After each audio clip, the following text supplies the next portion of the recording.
Let's do this. Give me 1 second. I totally forgot to hit the record button, and then I will be ready. Hey guys, I'm Ray, and we are streaming blacksmithing. So, today is Friday. Yay, Friday! We've got a weekend coming up, and oh boy, do I need a weekend. Goodness gracious, this week has gone by ridiculously fast, but it has been so super busy at the end of the week, since at the beginning I was a little bit under the weather. So welcome to the stream, everybody. Welcome, welcome. Thank you so much for joining us this early. So today is a special, we have a mail call. Hello, Sandwich. Hello, Mahalo. Hi, Corwin. Welcome, welcome. So yeah, we have a mail call today, which is always exciting to see. I went to the mailbox today and I recovered 2 packages. So one of these packages I actually was expecting, and so I left that one unopened so you guys can so I can open it on stream. The other package, I was not actually expecting this package, so I opened it just to make sure that it wasn't something weird. Not that I don't trust the people that I've given the P.O. box to, but because I've also kind of showed the P.O. box on camera. And so if you really look, you can find the P.O. box online.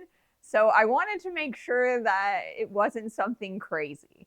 So I do know what's in this package, but I will open it on stream. And I want to thank you both, all of you, for that. So yeah, a male call as opposed to a female call. Well, not exactly. I'm sure there are male women out there, or, people who deliver packages and letters that are females. But yeah, I have received 2 packages, and so we're going to open them on stream. Justified checking. Never trust the weirdness of the internet and mail, right? I mean, seriously, you never know what could be in there. And it didn't really I kind of tried to feel it inside to see if I could figure out what it was. And I couldn't figure it out without opening it. So I was just like, you know what? Apologies if you guys wanted to see the surprise on my face, but I did want to make sure that I wasn't going to get like a content ding or something. So yeah. So that's borax, not anthrax. Yes. It is definitely it's innocuous and it will help the stream, and I'm really excited to have received it. But yeah, so we've got an ad coming up. Oh, that would be any package from me. Yeah. All right. So we do have an ad coming up shortly. So once that ad is done, I will do our mail call. And then we're going to continue working on our Pauldron, which is over here. And I actually was kind of sizing it to myself and seeing how well we're doing so far. And it looks like it's, pretty much the right size.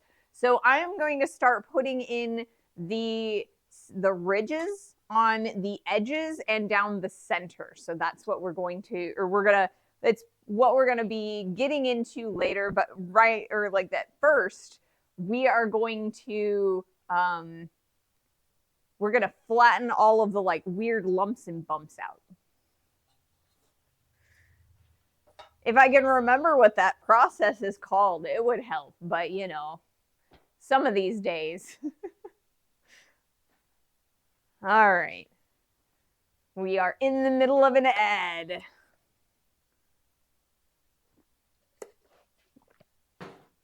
Alrighty. Once the ad is over, I have to decide whether I want to do the mail call before I turn on the forge or if I want to turn on the forge first. I think I probably want to do the mail call first. And then we will turn on the forge, because I don't really want the pauldron to cook that bad in there. So yeah, I think that's what we're going to do. So yes. This should be a fun day today. Like I said, we are going to be flattening out some of the lumps and bumps, making everything nice and smooth, and putting on some of the decorations.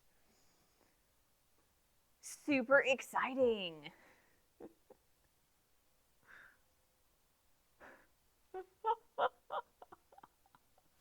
Oh, wow. What was that? It sounds like a metal barrel or something. Yeah.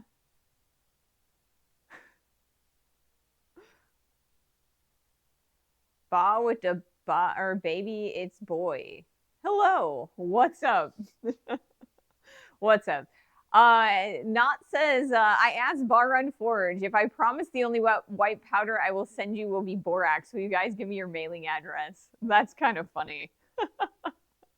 I don't know that I have ever actually ordered any borax. Usually I get it off of the laundry aisle in the grocery store or at the Walmart, you know? So yes, we are totally nerds here. What up, nerds? Yeah. I will admit to being a giant nerd. I have never met a white powder I haven't had a use for. I have a few times, but you know. Alrighty. So like I said, today we are going to be doing a mail call because I got sent 2 packages. So this is the first package that I'm going to open. You'd have to order Iron Mountain Borax Flux. Yes, I definitely would. But yeah. I use 21 Mule Team. All right. So like I said, I did open this as a precaution to make sure that, like, you know, it was safe and, you know, you never know what's in it, right? Internet can be a wild, wild west place. So inside, that is the ordering message. Ah, yes. Okay. So inside is a little pouch in a package. And I have like a receipt, and then I have a message, like a little note. And so the note says, "Happy stream anniversary from Twitch chat." So thank you so much, Twitch chat, for our lovely, and they are a set of step drill bits. So let's see about opening them. And if you'd like to admit who sent these to me, you know, you're more than welcome to. I am shouting you out. Thank you so much.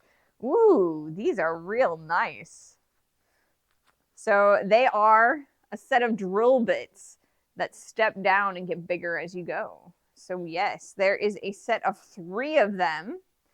So it looks like 3/16" to 1/2, 1/8 to half, and 1/4 to 3/8 or 3/4 quarter inches, because, you know, United States and all that. At least that's what I imagine that they are, you know. That seems like kind of weird measurements for metric. So yes, thank you so much for, you know, sending me these lovely step drill bits. I will put these into use. I do also want to let you guys know that you really don't have to send me anything. You know, I do very much appreciate getting mail and, you know, having you guys send me stuff. However, I want to make sure that you guys know that I'm not like, I'm not trying to beg for money or objects from you guys.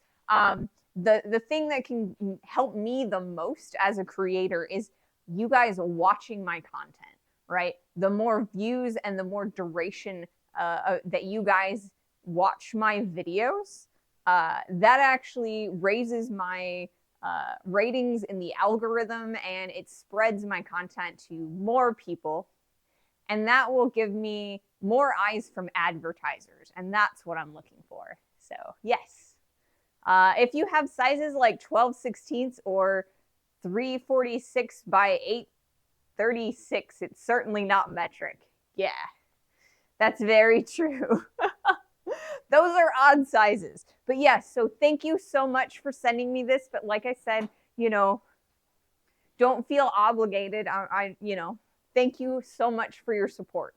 I just, the viewership and just being here. You know, that's the most important thing that you can do to help me. So thank you so much for that. All right, so now I have a second package, and this one I knew was coming. I was expecting it, and this is why I went to the mailbox. So this package is from Mahalo, and yeah, so we're gonna open this guy.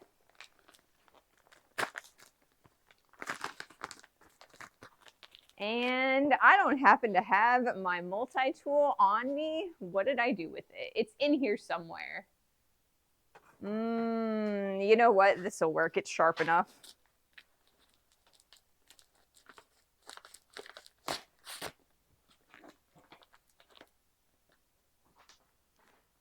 This is our hairpin, in case you were wondering.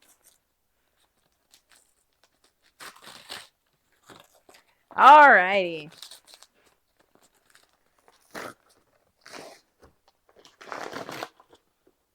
Inside is a box. A rhino accessory box. And I'm not imagining that the whatever this is in here. Oh, it says a ratchet strap.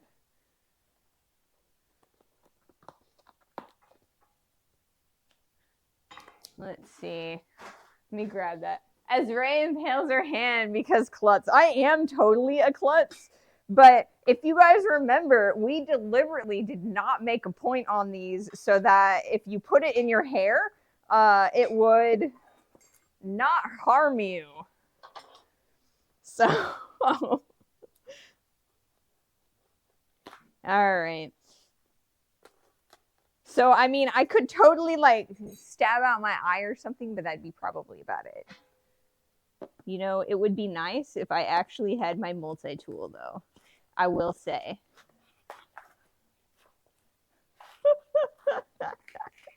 Man, I feel a little pathetic doing this, you know? I feel like this should have been a little bit easier. All right. Much tape. But that's all right. It's very secure, I'm sure. All right, there we go. We got it open.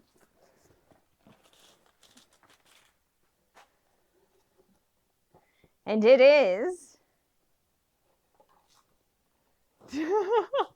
dull stabbings will hurt way worse. That's so true. A motorcycle chain.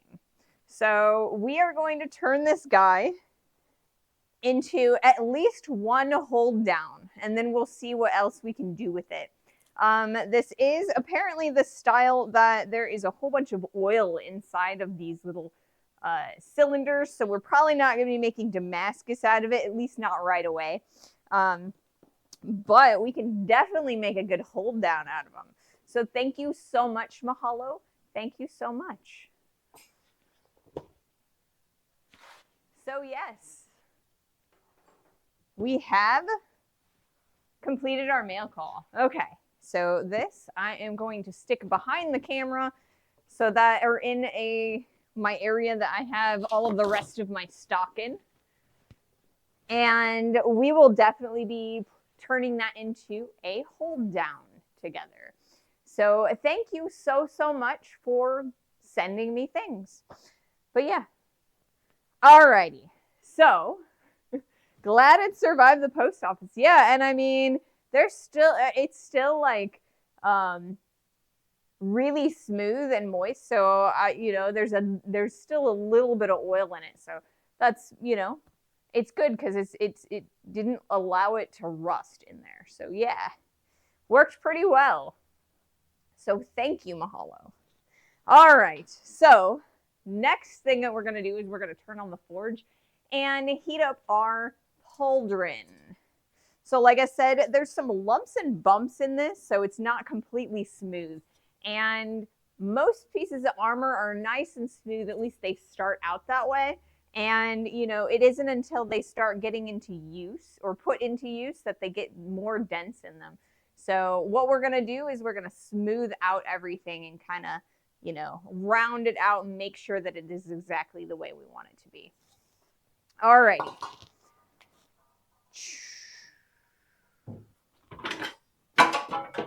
as I drop my stand, or not my stand, my hanger.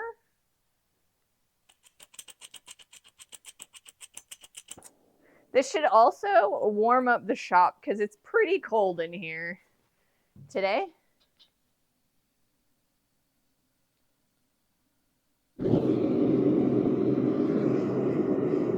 All right.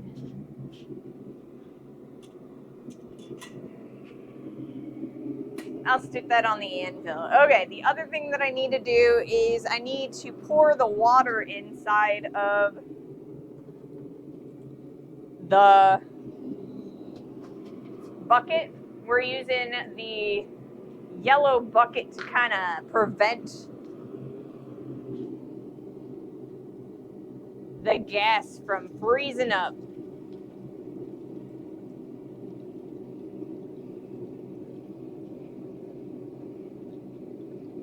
Or at least to attempt to. As long as I don't dump it all over the ground, that helps.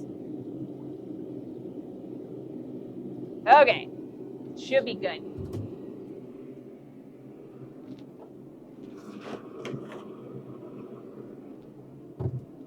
Alrighty.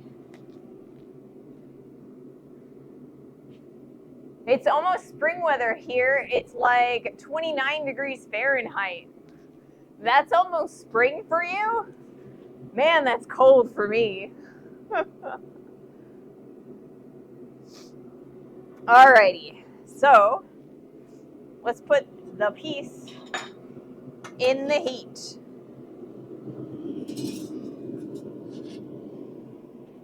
Alright, so like I said, we are we're going to be starting to chase this piece. And so instead of using the raising stake, we're going to change over to, this is actually or it's a ball stake, or at least that's what I'm using it for. But this is actually a trailer hitch.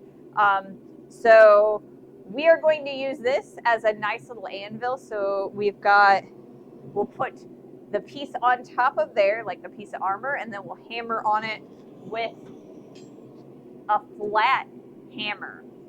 So we'll be using it like so to kind of flatten out any bumps and dips, make everything nice and smooth. For a moment, I thought you opened a huge gasoline can next to a burning forge. Oh, no. This is a jerry can full of water that I got out of my bathtub today. So this is plastic. It is not rated for gasoline. It was water inside of here, and it's still water now.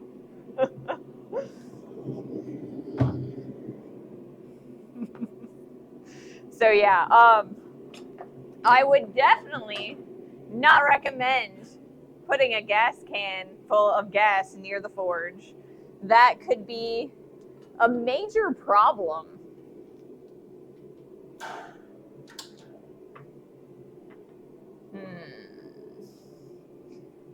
Well, I guess I'm gonna have to, I'll take that one out and put this one back. Can't have every single hammer in the hammer rack, apparently. Definitely need to make another hammer rack. We can totally do that on stream. That's a fun thing to do. Nice new project. Failure at content, but they would not be final, please. Yeah, but they should not be final. Yes, that would be awful content. I dipped red hot steel into kerosene in a plastic bucket once. It did not go nearly as bad as you would expect. Kerosene isn't quite as flammable as you would imagine. Like, kerosene will keep stuff on fire, but you really have to have something for it to, like, burn, which is why a kerosene lantern has that wick. The kerosene keeps it lit, but it's not burning the kerosene, it's burning the wick.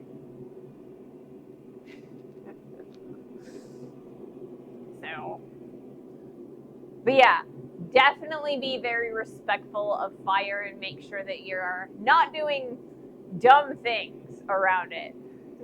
I was reading old articles on how to use kerosene as a liquid replacement for borax without the damage to forge liners and experimenting on different techniques. Ooh, did you come up with any, like, definite conclusions with that? Because, I mean, borax does do a lot of damage to forge bricks. So that's part of the reason why we don't do our forge welding in the gas forge, because I just don't have any replacement floor liners for it. But dumb things are all I have. Well, you know, maybe it's more of a recommendation, but definitely, yeah, definitely a strong recommendation. A full can of kerosene would probably not much, or be not, a full can of kerosene would probably not much of a problem. Wrath and almost empty, the flames might go boom. Yeah. It became a real big argument between me and some other people. I see.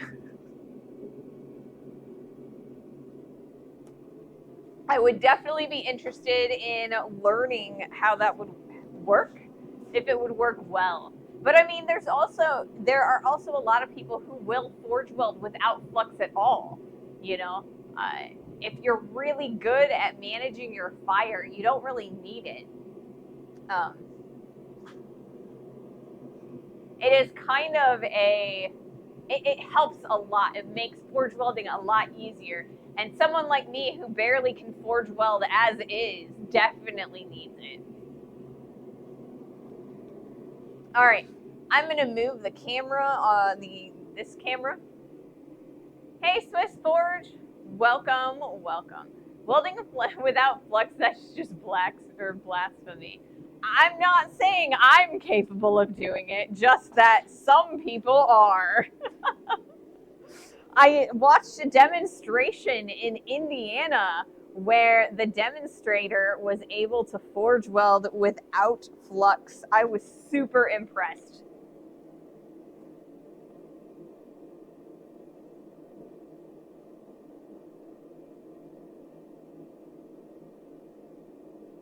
All right. So I was not able to dress this ball hitch. It is a trailer hitch.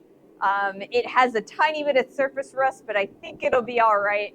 On the interior of our armor, I think it'll be okay.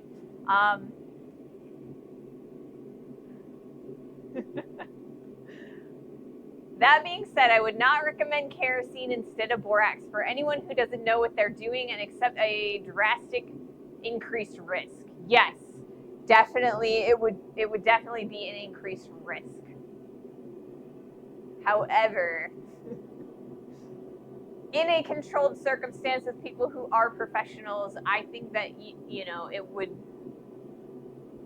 be something that I was interested in learning about. I think I missed a post from Sandwich.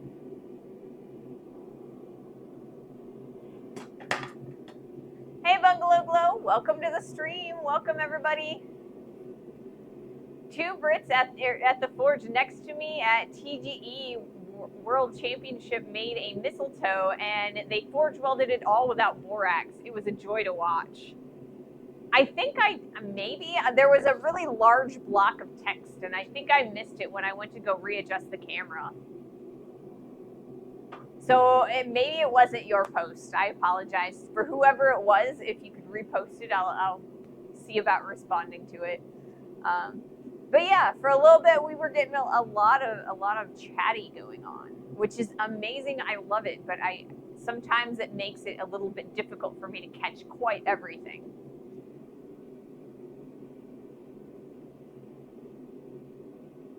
Oh, I think I saw that one.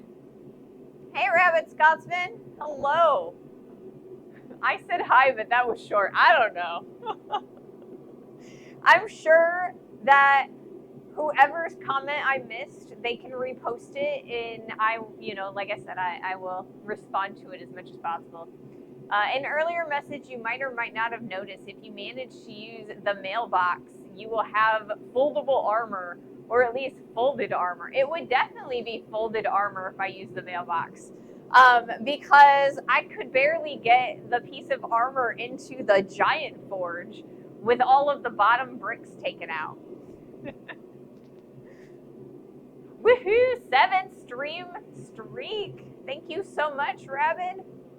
That is awesome. Thank you for all of your support watching the stream. All right, so we're starting to get some nice heat in there. So I am gonna start. How's the Pauldron forging going? It's actually going pretty good. Like I said, we are just about ready to start our first heat on it. Let's see. Is that gonna be an all right? No. How about there? That might work a little better. Trying to figure out a good spot. So right now we are chasing it down our pauldron. There are some lumps and bumps in here that we're trying to get rid of. So what I'm doing right now is I am moving the pauldron back and forth and hammering it very, very gently. This is not a forging blow. This is more of a let's pop any air pockets that are going upwards and smooth out any dents.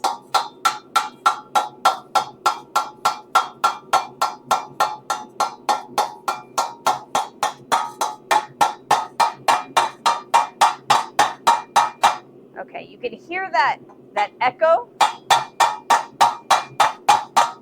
That means we have reached an air pocket.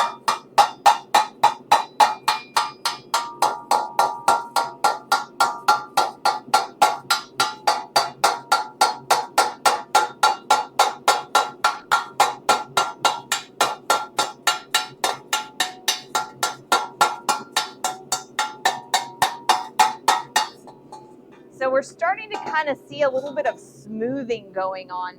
We've got some lumps and bumps over here, and it's starting to smooth out over on this side. So what we want to do is we want to move this guy and chase all throughout the entire pauldron and trying to get our nice smooth surface.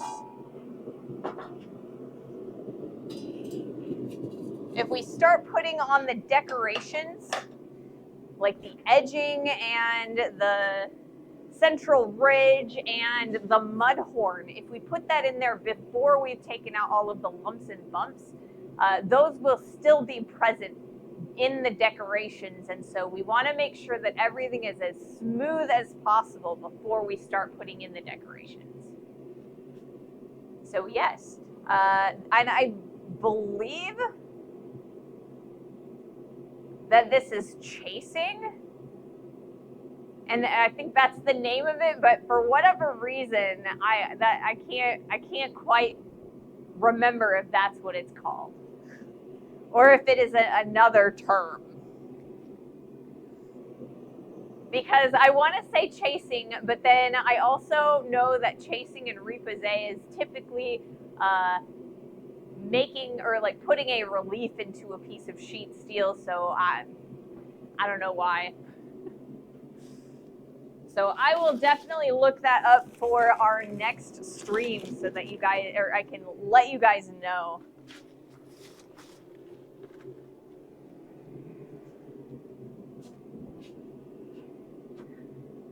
I'd have said raising maybe. Okay, so raising is a different process. That is the process of turning the flat sheet steel into a curve. That is the process that we were doing the last 2 streams. Raising. So there's raising and there's sinking. Sinking is the process of hammering a piece of sheet steel into a divot, like the swage blocks divots. Whereas raising is the opposite process, where you are using a stake like so to continue moving into a curved direction. I'm more familiar with German terms, I'm sure. German being a first language and all that.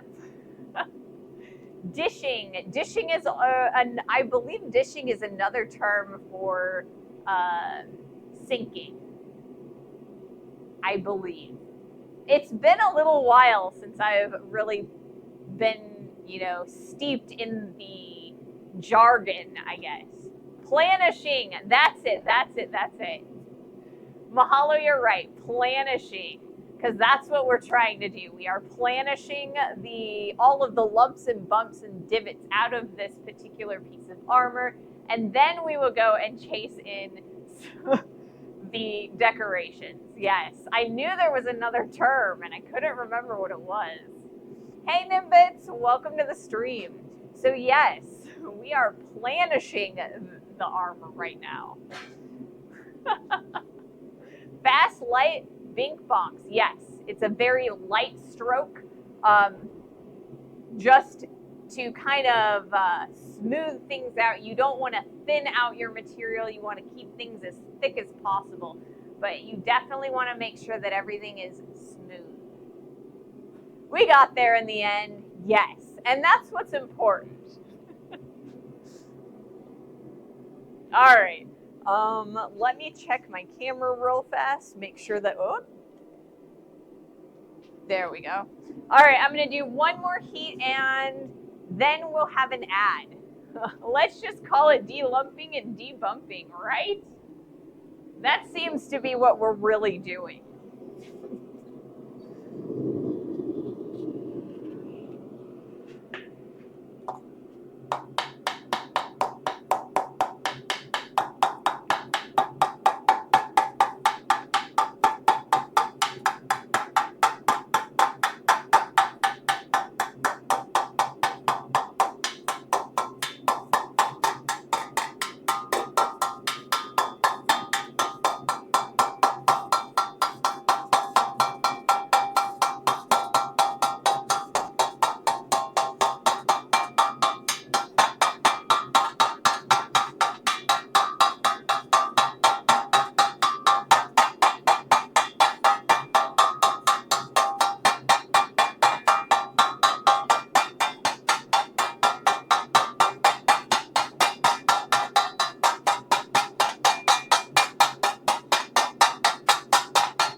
All right, we're gonna get some more heat. It's gonna be quite the process. It's gonna take us a little while. Another thing that we're probably gonna wanna do is we're gonna wanna brush this off to get any scale off here. We definitely don't wanna push the scale into the surface.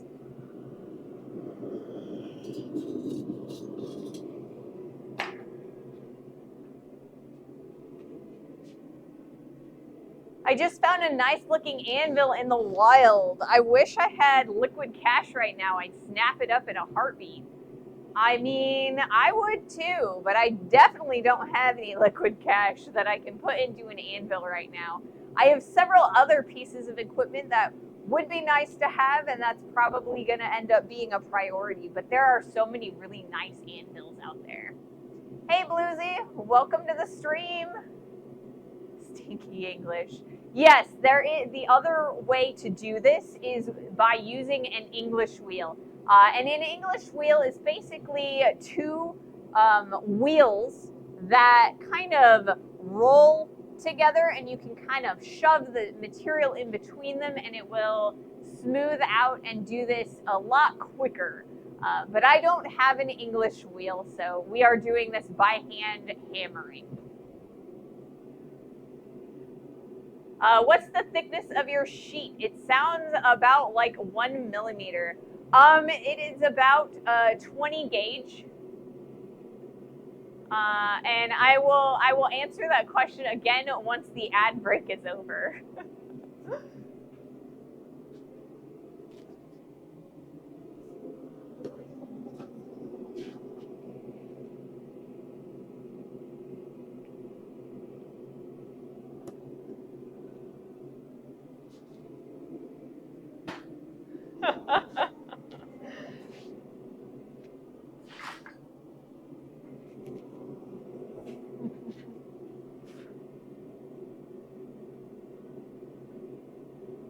Let me concert that real quick. Oh, convert that. Yeah, it's 20 gauge sheet steel. Once the ad break is over, I will thank you for that follow.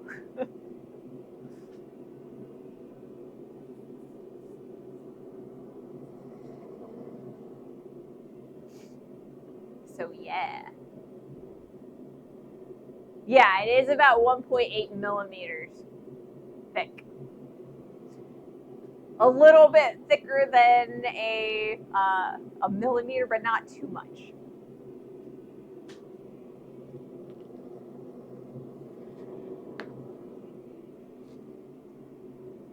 All right, so we are back from our ad. Thank you so much, Volcorian One Immortal. Thank you so much for, I guess, Volcorian Immortal. Thank you so much for your follow. Welcome to the stream. Welcome to the community. Yes, this sheet steel is 20 gauge, and yeah. Oh, I get. Okay, yeah. So it's about a millimeter, 0.8 millimeters, somewhere in there. Yeah. So pretty thin. This is definitely not something that you could take to SCA or HEMA. This is more of like a decorative cosplay sort of piece. But I just don't have a lot of really thick sheet metal that's safe to throw in the forge right now. I do have this sheet right here, which is pretty much the thickness that you would want. But this is actually chrome mirrored plate, and you don't want to heat this up because chrome is icky. Very toxic fumes come out of chrome, so don't heat chrome, like high chrome concentrations. Sorry for the typos. My thumb is too thick for the phone keyboard. I mean, it's understandable. It's hard to type on a phone keyboard a lot. I do not get the gauge scale. 20 is bigger than 1, so you would think 20 is way thicker than 1, but it's not. Yes, the higher the number, the thinner of the gauge. The lower the number, the thicker the gauge. So, and it's exactly like that in electrical. So, you know, you get your really thin 20 gauge electrical wire versus your big industrial, like, I don't know, I guess it'd be like 7 gauge. But yes, it's the same with wire. Alrighty, so let's do another heat.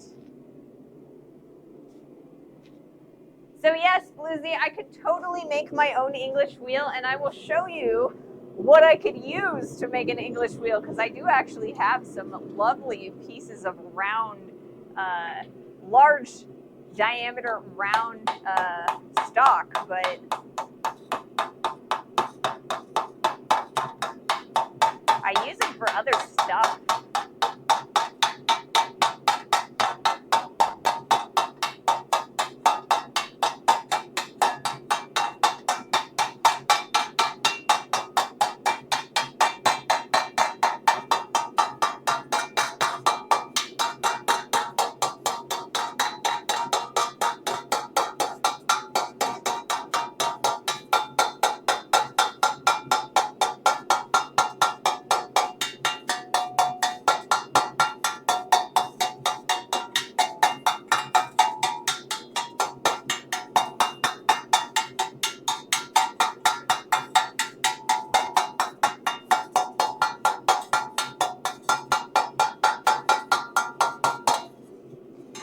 All right, we're getting some pretty nice smooth areas. For the most part, I'm not actually getting more heat because I need more heat, because I could probably do this cold for the most part, but it is saving my wrist a little bit. The heat is helping us a bit, so I am going to continue to use it, but I think I could do a lot of it on a more colder side if I needed to. Most common house wire is 14, heavier is 12, really heavy like stove dryer is 10. Okay, It's been a while since I've been I've wired anything up. AWG system uses 10 and 16 gauge. Most common household wire is 2 millimeter. Heavier is 3. Real heavy is 4. Makes sense. Yeah, like I said, it's been a while since I've done any wiring, so I definitely am not up on my wire gauges. But yeah, so today we're probably going to use these two guys. But I've got these two right here, and these are lovely pieces of round stock. And we're actually going to be doing the edges and the central ridge with these guys. I'm going to put them in the vise, and I've got a 1x1 piece of wood that we are going to put in between the pieces of steel and the screw on the vise, just so that it's not hammering directly onto that screw. Why not use proper measurements? See, the gauge measurement is more universal than even millimeters and metric. At least I was under that impression. Maybe I'm wrong. I don't know what European wire gauges are. Or no.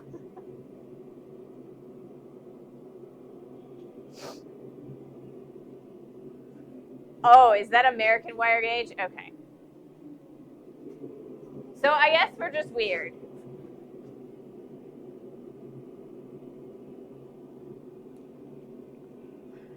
We're just weird.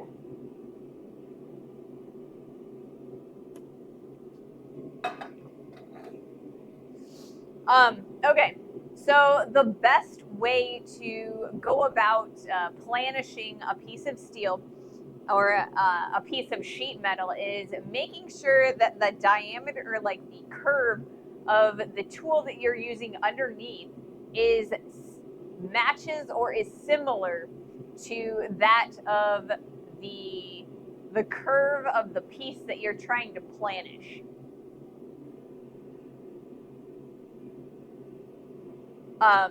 So I have a really low grade on this, so I'm kind of moving the piece around, and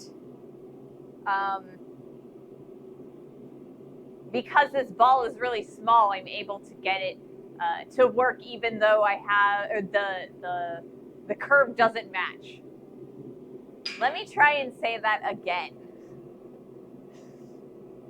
For planishing, you want your tool to be, or the curve of it to be as close to the curve of your vessel as possible. If you use a smaller ball, it is okay, because then it's closer than if you overcome. That's even worse. Maybe I'll come up with a better way to say that. Let's not start this discussion. Maybe you might not want to get anything else done today. Yeah, imperial versus metric is quite the debate.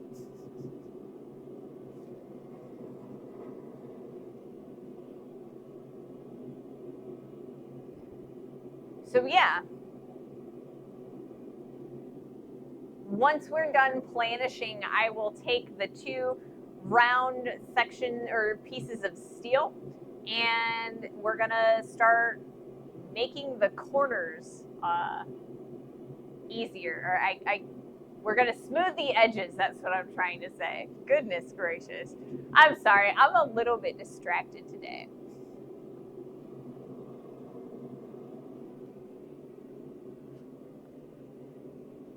It's a fun topic to die on a hill about. I don't know. I tend to work in both metric and imperial measurements depending on what I'm doing. A lot of times I'll actually use like screws and nuts and bolts in metrics because that's the standard for sword threading and pommel guards.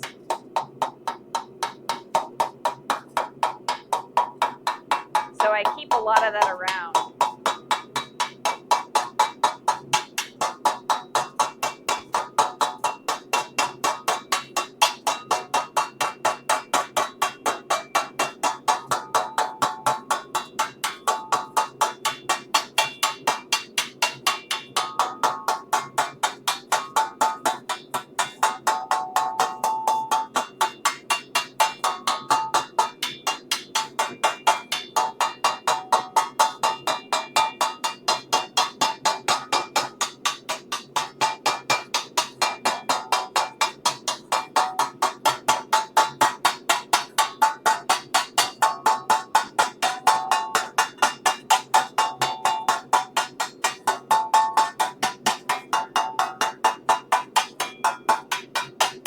Alright.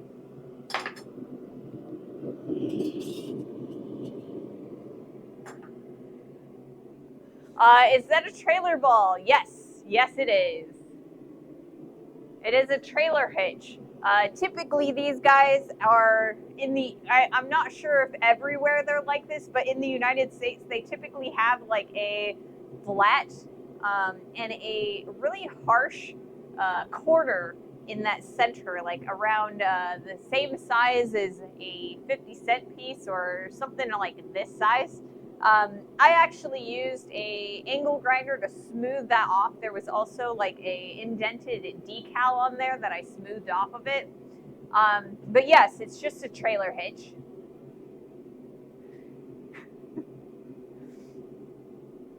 So the anvil I posted on Discord looks like it was used for target practice on the side of it. Are they bulletproof holes, or is there a reason that it would have divots in there? And yes, I am making a giant spoon. It's actually a piece of shoulder armor, but it does look like a spoon. Hey, Bubba. You have a couple types, but yeah, most are that way in Europe as well. Awesome. So there are a lot of blacksmiths who would test their punches and their drifts on the sides of their anvil to see if they were hard enough. So that could be what that is. There are typically, it's not like a really normal thing to do, but sometimes they do. Most likely the smith who owned it used it as reforged masonry chisels. I see that a lot with anvils here. Some people used to hit their anvils on the side with finished tips to test if they got the right balance of hard versus tough. An affront to lovers of the tool. Yes. I would say so too, But I mean, I also bought a anvil where half of the plate is missing. So, I mean, I can't be too precious with my tools. But yeah, typically that is what I have found. Maybe that's why it's only $3.50. Ooh, what size is it for $3.50? That's a really, usually that's good. Or like if it's more than like 50 pounds, that's a really good deal. $3.50. Unless there's something else really wrong with it. Sometimes, like the full top plate is missing or something other. But I mean, tools have also been going down in price a little bit, so I don't know. I'll take a look at it after the stream and I'll see what I can tell you about it. Ad says very heavy. Okay. It doesn't impact the performance of the anvil. It's more cosmetic damage. Yes. Usually if there's indentations on the side, it's not going to matter too much. I do oftentimes use the sides of my anvils for when I am doing, like, when I'm isolating material, sometimes I'll use the side of an anvil, or when I'm trying to smooth out a scroll, like a penny scroll. But I mean, you can find if you can find any smooth area on the side, it'll work just as well. Very heavy, even worse measurement than Imperial, definitely.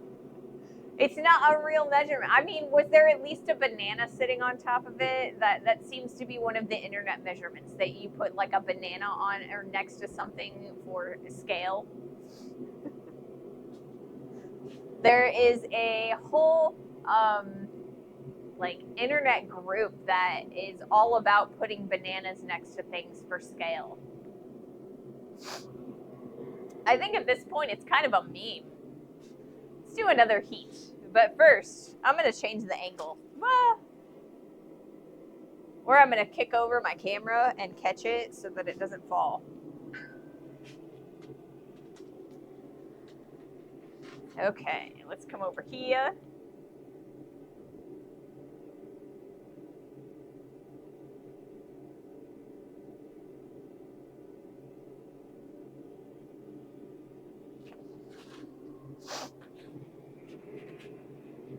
Okay.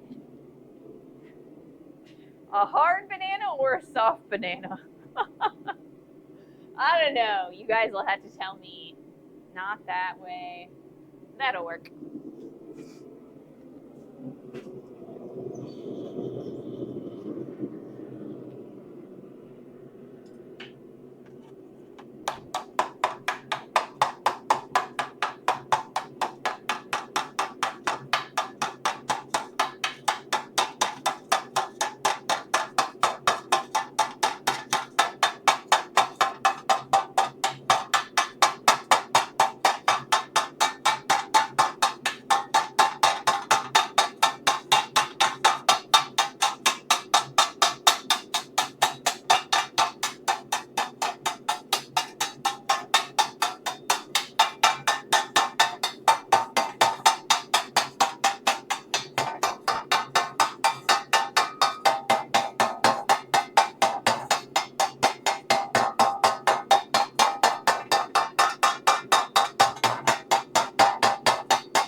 We're getting there.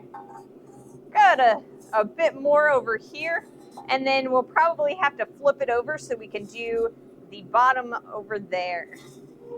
I'm not worried too heavily about the edges right now. We've got a lot of rippling going on, but we are going to be doing some decorations on the edge with the round pieces of stock, and that's where we're going to flatten those out. We're going to be kind of bending this whole thing and creating a sharp corner all the way around. So that's probably when we'll do that.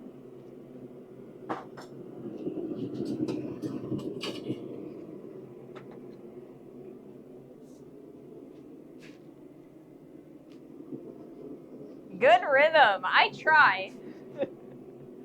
I used to be a drummer, so I tend to use relatively regular rhythms when I am using the hammer. It is a little bit heavier than a drumstick, though. So, you know, when I get some really, really fast rhythms, I tend to... I need to rest my wrist, is what I'm trying to say. Just in time for some metal smacking, yes. Things are going pretty good, Dr. Optimal. Going pretty good. Yeah, fellow drummer. I did not get to learn any instruments in grade school because just when I moved at the wrong time and a few other things. So I never got to learn an instrument in grade school. So when I got a little bit older, I really wanted to learn an instrument. And one of my good friends was a drummer. And so I had her teach me to play the drums. I also thought it was really, really cool for a female to be a drummer. So, and I mean, maybe you guys can kind of find a pattern there, but I tend to enjoy things that are a little bit on, you know, the masculine side. drumming and blacksmithing and whatnot. Forging in beat with some live music is one of the most fun things to do at farmers markets. Yes. I see you brought out the secret metal forming device. I have lots of secret metal forming devices that we can use. I've got my ball hitch. I've got the raising stake that you guys watched, or that we made together. I've got the swage block here. And then I also have some lovely discs of steel. We're going to be getting to use this one a little bit later, I think. It's probably a scooch more than a sewer cover. Yeah.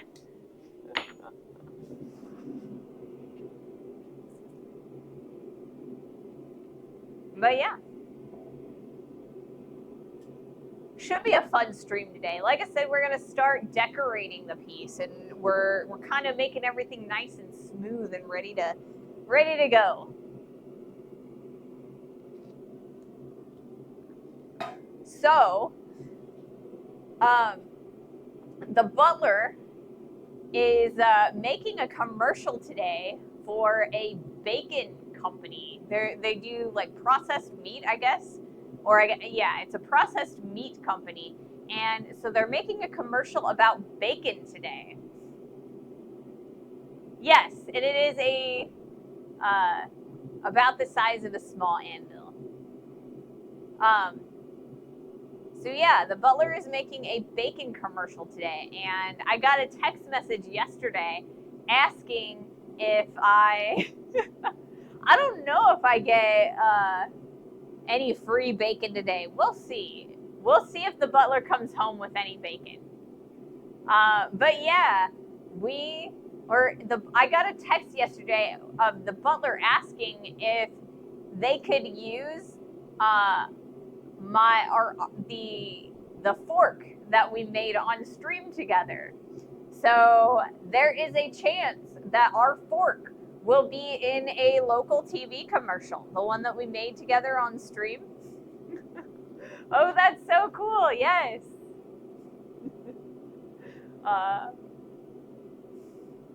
But yeah, I also made a griddle like many years back, and the butler wanted to use that too. But when I pulled it out of storage, the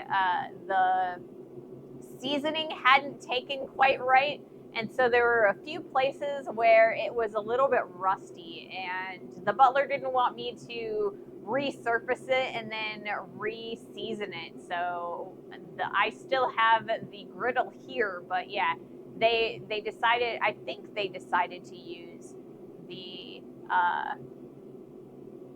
fork that we made. So if it is actually true and they actually used it, we will have to go and find the commercial and watch it together. Griddles are hard to get right. They kind of are.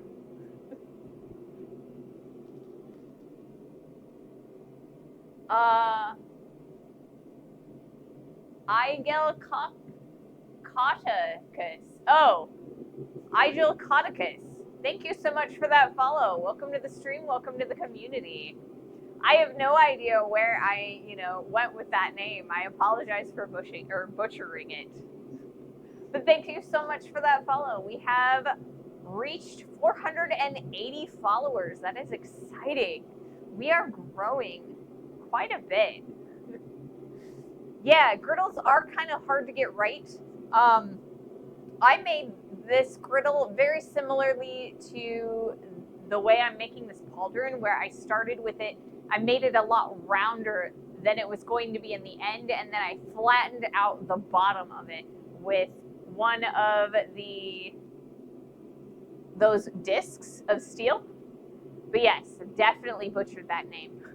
I apologize for that. But yeah, I was pretty excited, and like I said, if the fork gets used in the actual commercial and doesn't like get cut out or not used, I will show it to you guys.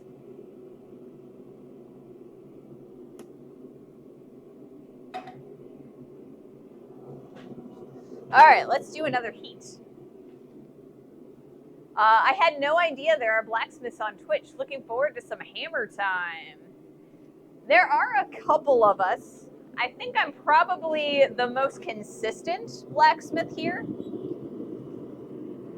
But, I mean, Jack streams here, and he's a blacksmith sometimes. And, yeah, there's a bunch of other blacksmiths. Like I said, I'm probably the most consistent blacksmith. But, you know, we're definitely around.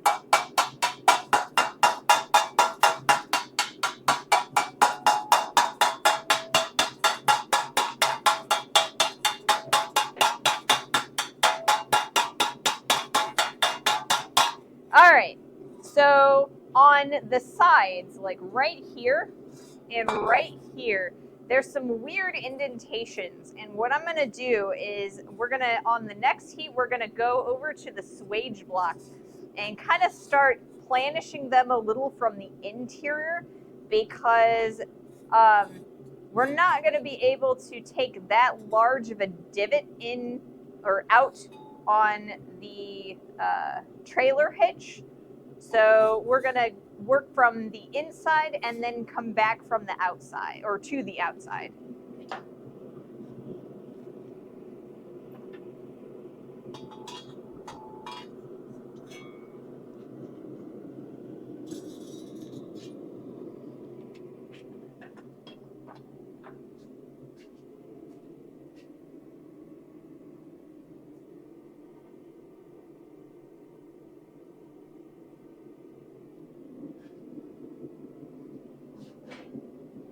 If you follow, you'll find more. Twitch has recommended a few after I found Ray. COVID saw a lot of us having time to stream, but it didn't last long. At least for me, it didn't. But you're almost always doing your stream. I am almost always. Well, I do it I try to stream 3 times a week. But I have a lot of time on my hands, so, you know. But yeah, there are lots of blacksmiths here on Twitch. Just, you know, they stream when they're able to. So should check some of them out as well. But yeah, the makers and crafters community is full of amazing people, very kind, very generous people. So I'm so glad that, you know, I found the community. So we have an ad break coming up here shortly. Once that's done, I will refocus the camera on the swage block, and we'll do a little bit of planishing from the inside. All right. This is the reason that we're using the swage block is because it's just convenient. There are a lot of other ways you could do the same process. Probably a lot of better tools out there, but this is what I happen to have out right now. I could also use my anvil face, and that would work pretty well as well, but it's a lot more effort to pull out the anvil. The educational and crafty part of Twitch, unfortunately, has taken a hit. It used to be a lot more. Did it? When I got here, there wasn't very many people here, but I've only been streaming for about a year. And 2020, I feel like, was one of the peaks of streaming on Twitch in every category, because everyone was stuck at home. So I kind of feel like I got here really late.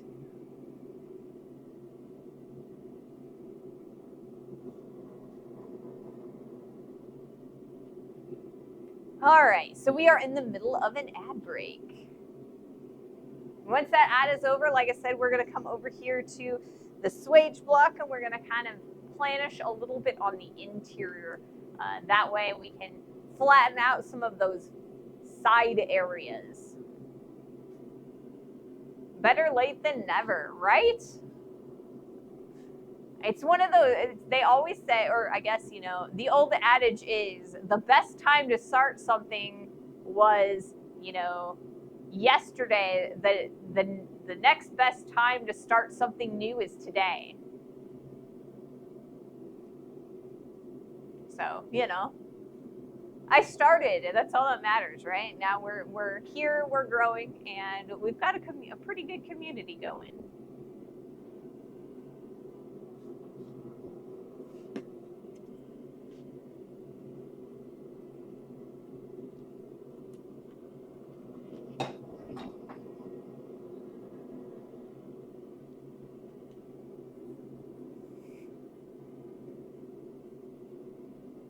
I'm glad you're here. I had tons of craft and educational type streamers in my list. Now rarely see any. Yeah, there are a few though. I do see I see a few here and there. I try to raid off to them as often as I possibly can. I want to support the entire community as a whole, because they've supported me this whole time. You know, people are constantly raiding in and bringing their communities, and I would be nowhere without that. I never thought of the relation to COVID, but I guess that means or makes sense. Most stuff on Twitch, YouTube, and the internet is junk to me now. I was kind of away for the whole thing for a few years, or from the whole thing for a few years. Yeah, and I mean, I don't blame you. The algorithms for a lot of like YouTube and TikTok and Facebook have been really awful. They're very money motivated and a lot less, or it's a lot harder to get noticed. So, you know, I don't blame you. All right, let's do another heat. But I'm glad you're here now. I'm definitely glad you're here now. Okay.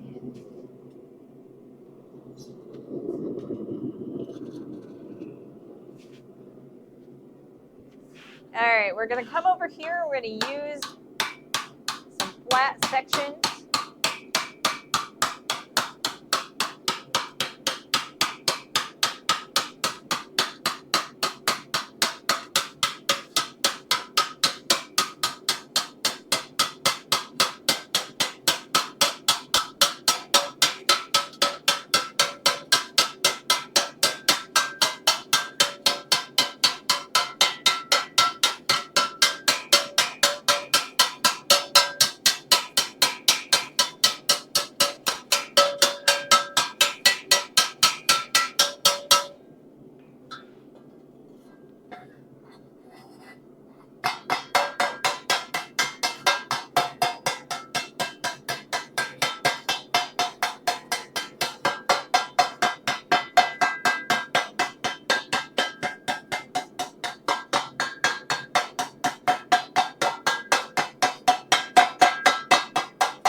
All right, we're gonna grab some more heat. We have our whole thing is a little bit cockeyed, so we're gonna try and spend a little bit of time recurving this, pushing this side down and that side up. We'll probably do a little bit of that on the ball peen, or I mean on the ball pitch. But yeah, we can do a little bit more here on the swage block just to kind of straighten out this section here as well before we do that.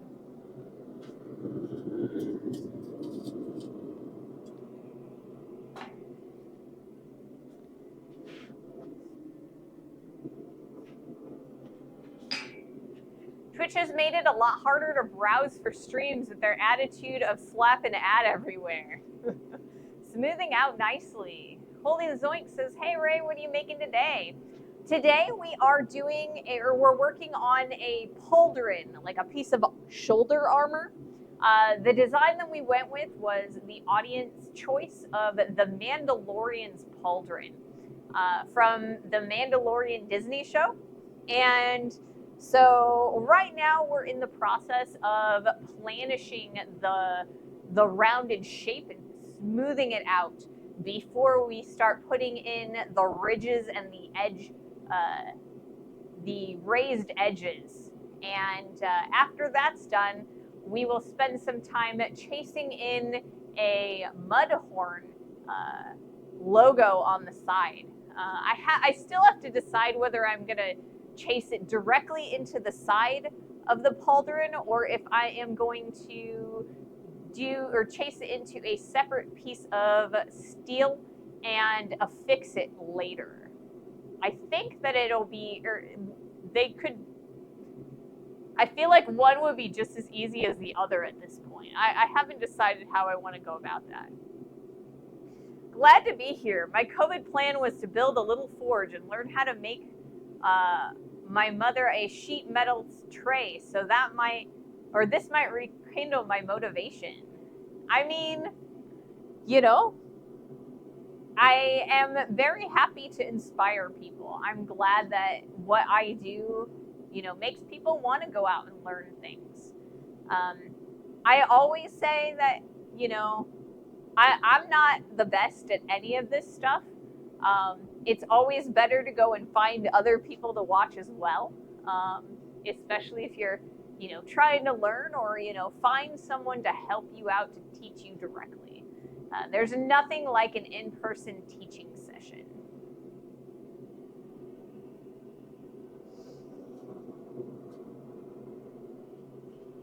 But I do my best, to explain my thought process and what I'm doing here and kind of educate people on blacksmithing as a whole or metalworking as a whole. The techniques that I'm using today are originally silversmithing techniques. So I learned to do these techniques using copper and nickel silver and sterling silver. So I'm translating that knowledge into working with steel. And it's definitely different.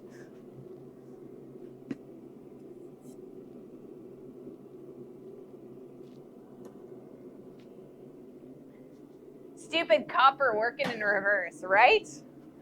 Work everything cold and then heat it up and quench it to soften it up.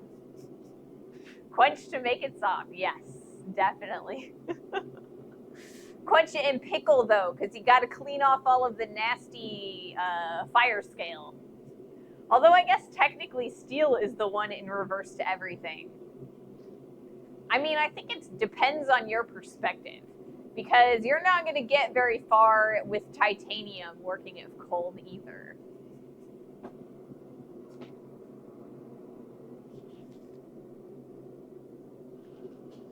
All right, let's do another heat here on the swage block, and then we're going to go back to the ball. I feel like today I have to be really, really careful how I describe things, because I keep wanting to say that I'm going to edge the piece, and that could be interpreted very differently than my intention.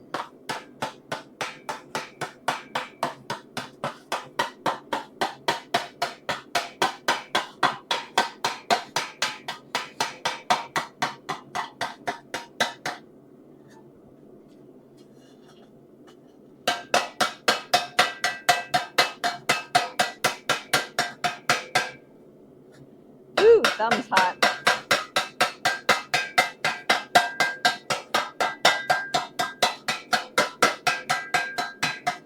All right. The edges are relatively smooth, so I think we're going to go back to the ball hitch and kind of smooth out that central portion, kind of re-bend this. So this goes down and that goes back up.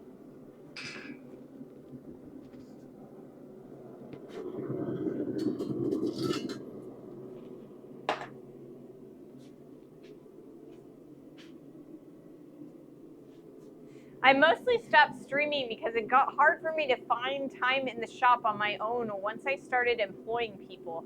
I'm much too embarrassed to do silly internet stuff when there's someone else in there in person. Ooh.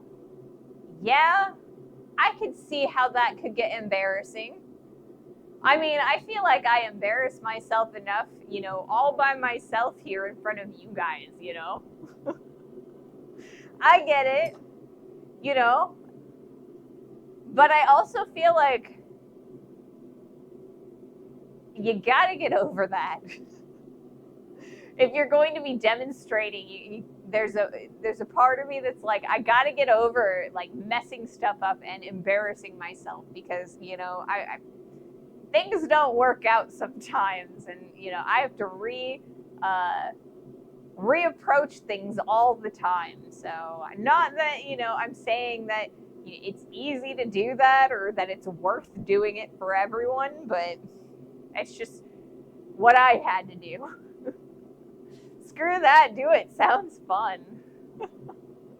I mean, honestly, if you've got employees, if I had employees, they would be characters on screen with me, I would totally have them with me doing stuff. I'd have a striker, and I feel like, though, if I had employees, I'd need a much bigger space. Right now I'm in a 1-car garage, and it's kind of on the small side with all of the gear and me, let alone if I had a second person. So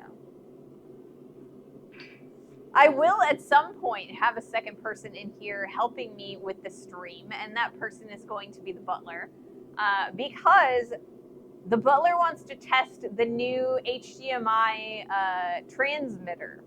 And you were right, Sandwich. It's not transmitting over Bluetooth. It is transmitting over a proprietary Wi-Fi signal, I think. Yeah. So I have this new like HDMI cable that plugs into the camera, and it has like a little transmitter, and I can plug it into the computer, and then I'm no longer tethered. Yeah, I'm sure. I was pretty sure that you had to be right, because you know more about computers than I do, but it was my understanding that it was Bluetooth, and it's definitely not. It's like a proprietary internal Wi-Fi or something like that. But it works pretty well in the house. So we'll see how well it works out in the shop around all of the metal and fire, and because there's a lot of magnetic interference in here, and sometimes it gets a little bit wonky. All right, I need to change the camera angle real fast.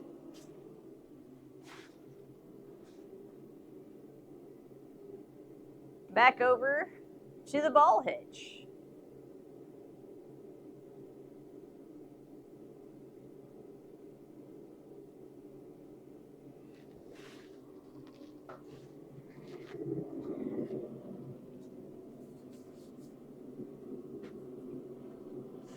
But yeah, so I am super excited about this thing, because if we can get it to work properly, then we'll be able to it'll be easier when we go out and about to blacksmithing events. I won't have to be, or I think the quality will increase, and I won't have to be tethered to my cameraman. Or woman. All right, let's do another heat.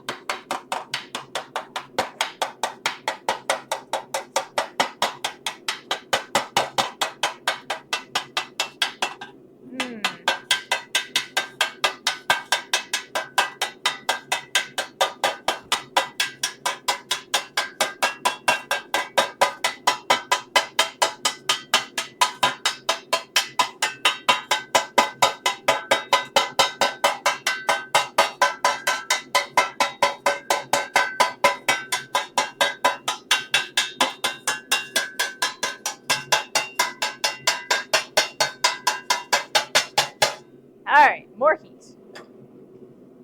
More heat so I can rest my hand anyway. It's getting a lot more smooth. I'm pretty excited about that.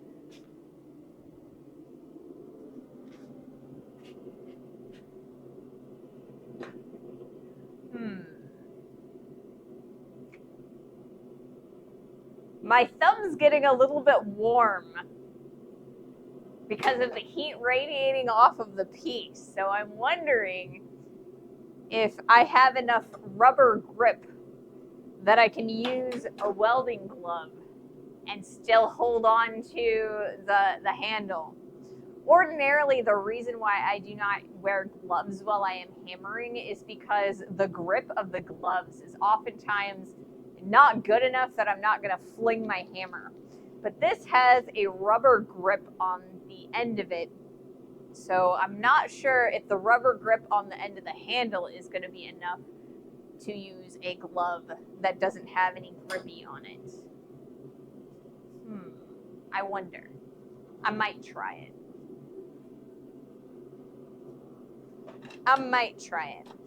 I'm not a big fan of using this particular hammer for using on sheet steel because I have to work it hot. And this is a, the handle of this, it's not wood, it is fiberglass. And the fiberglass will start melting if it gets too close to the heat. So I have to be super careful with this guy. Super careful.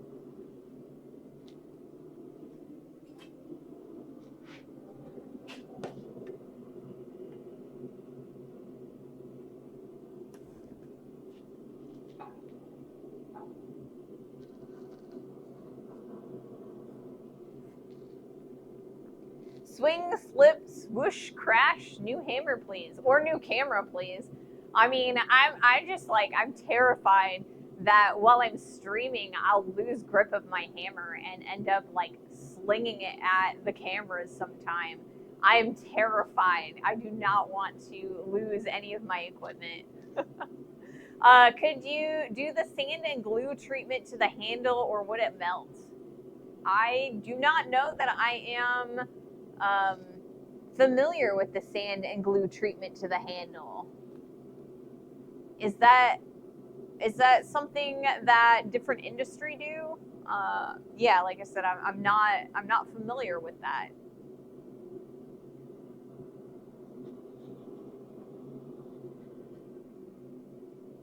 You'll have to explain it to me. I'm gonna do another heat though, because we've got plenty of color in that steel right now. Won't be long and we should be able to start working on our shaping.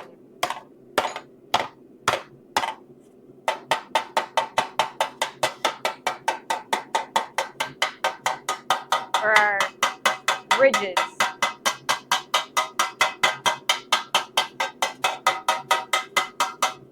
Ow, hot thumb.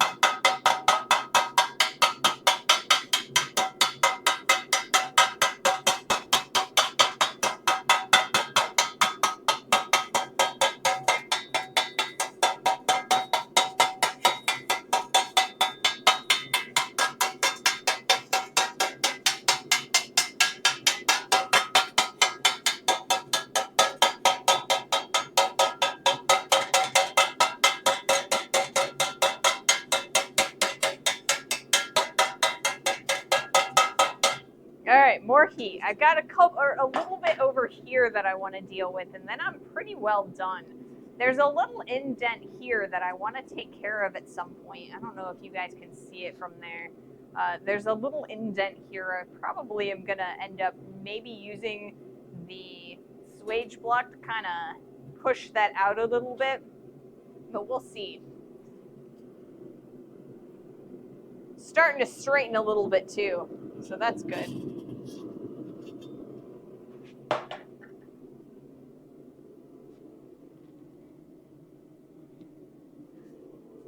Mix coarse sand in glue and smear it on the grip. Dip the handle in a pot of glue afterwards. Dip into a bucket of fine coarse sand. Poor man's stippling, I guess.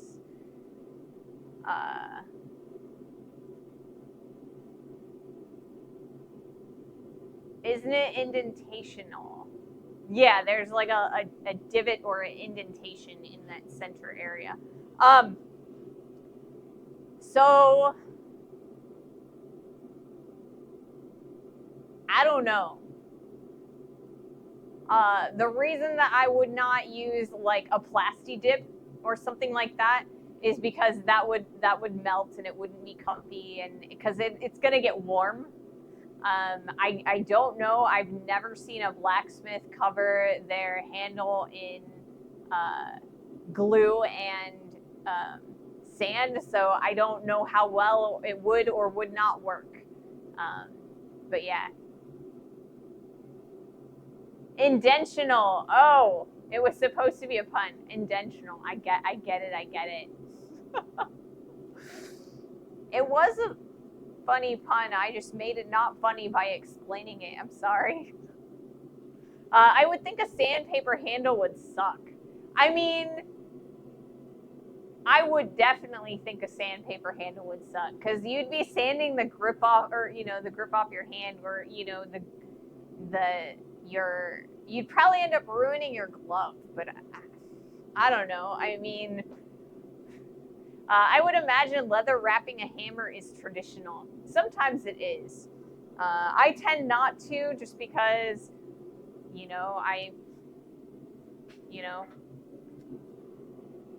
I get the burned handles. They're pretty comfortable ordinarily. I don't normally feel the heat on my hammering hand. So I don't know. The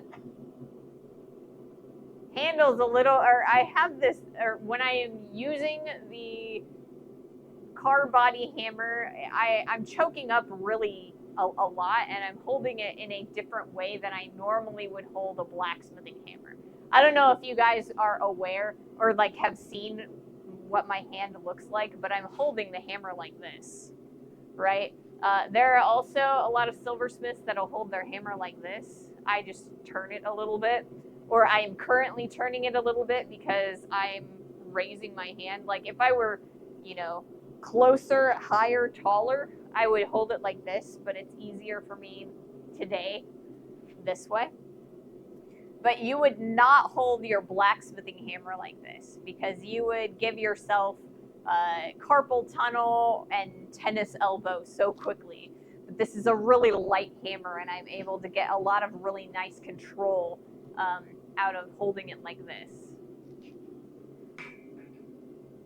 At least you did not use metal pipes as hand. That's a good way to get blisters.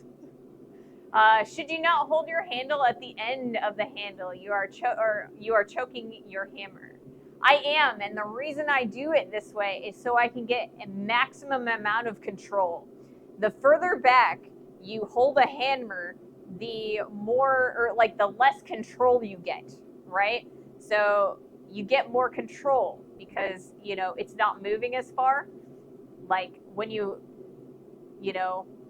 hold it back here, you got a lot more leverage. It's going a little bit all over the place. So it's just more control. I'm a control person. I need a lot of control. Yeah, it's easier to aim when you choke up on the handle. And I mean, this process is this planishing process. You have to have a lot of control. An errant hammer blow is going to ruin your work. So I choke up really high on the hammer. Yeah, practice does make perfect. It really does. But choking up makes it easier.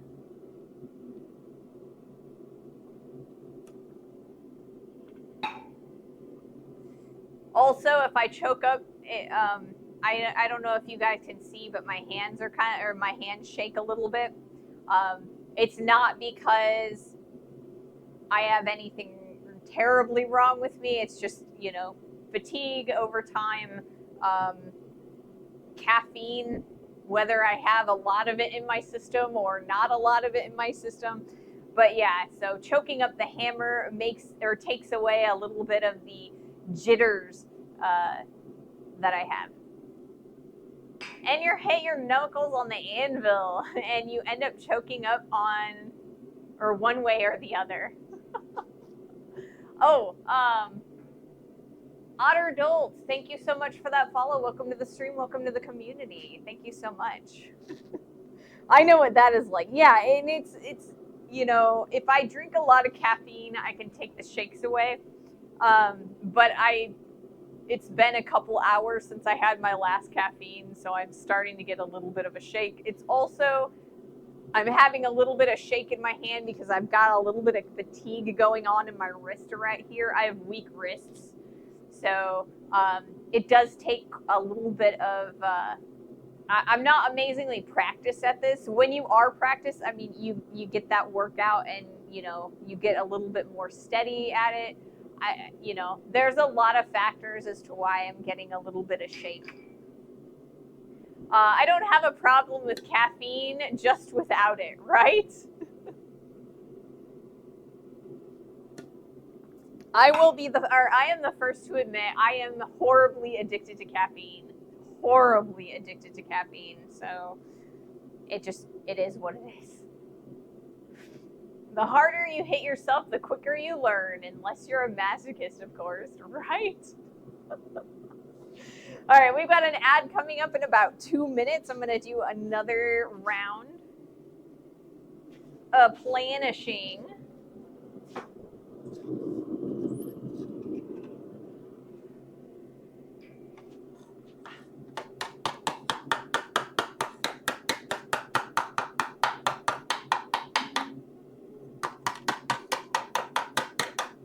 Whew, hot.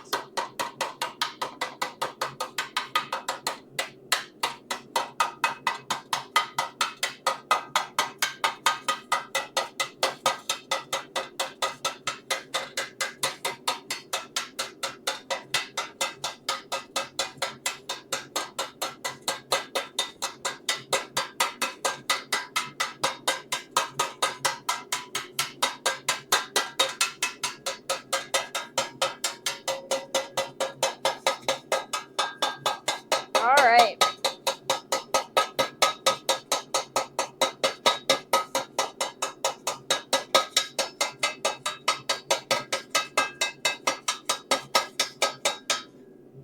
Okay. Another heat, I think. We're going to focus in on our next heat right in here. Like I said, there's like a dip in there, and I'm going to see how far I can get rid of it.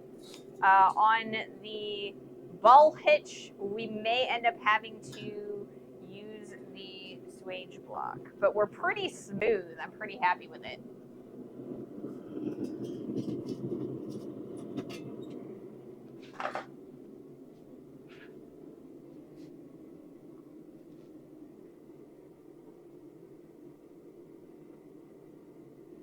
Holding your hammer only at the back mostly applies to carpenters for nailing, not necessarily to blacksmiths. We use a much bigger range of sideways hammer movements and different hammer weights to justify flexible hand use. Does that ball have a flat spot on the top of it?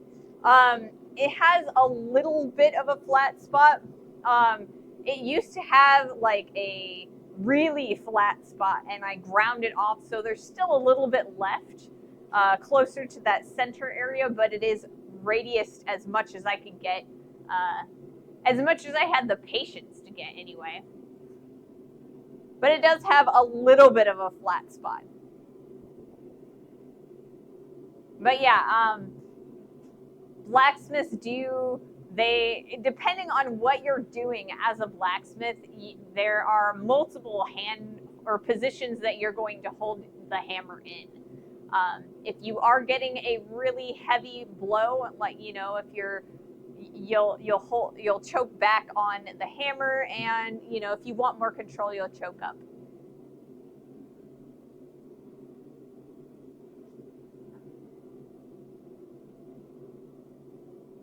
I see. I am a farmer mechanic. I am old. My joints hurt, so I use the flexibility in the handle. And I mean, that makes a lot of sense. You know, you use what works for you for your particular job.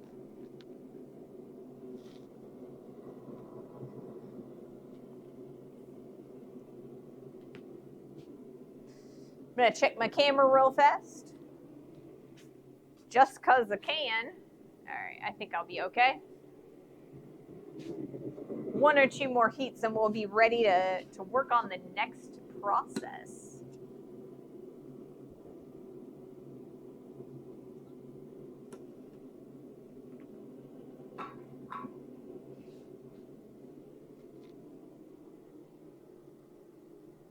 I don't know what time it is right now. That works.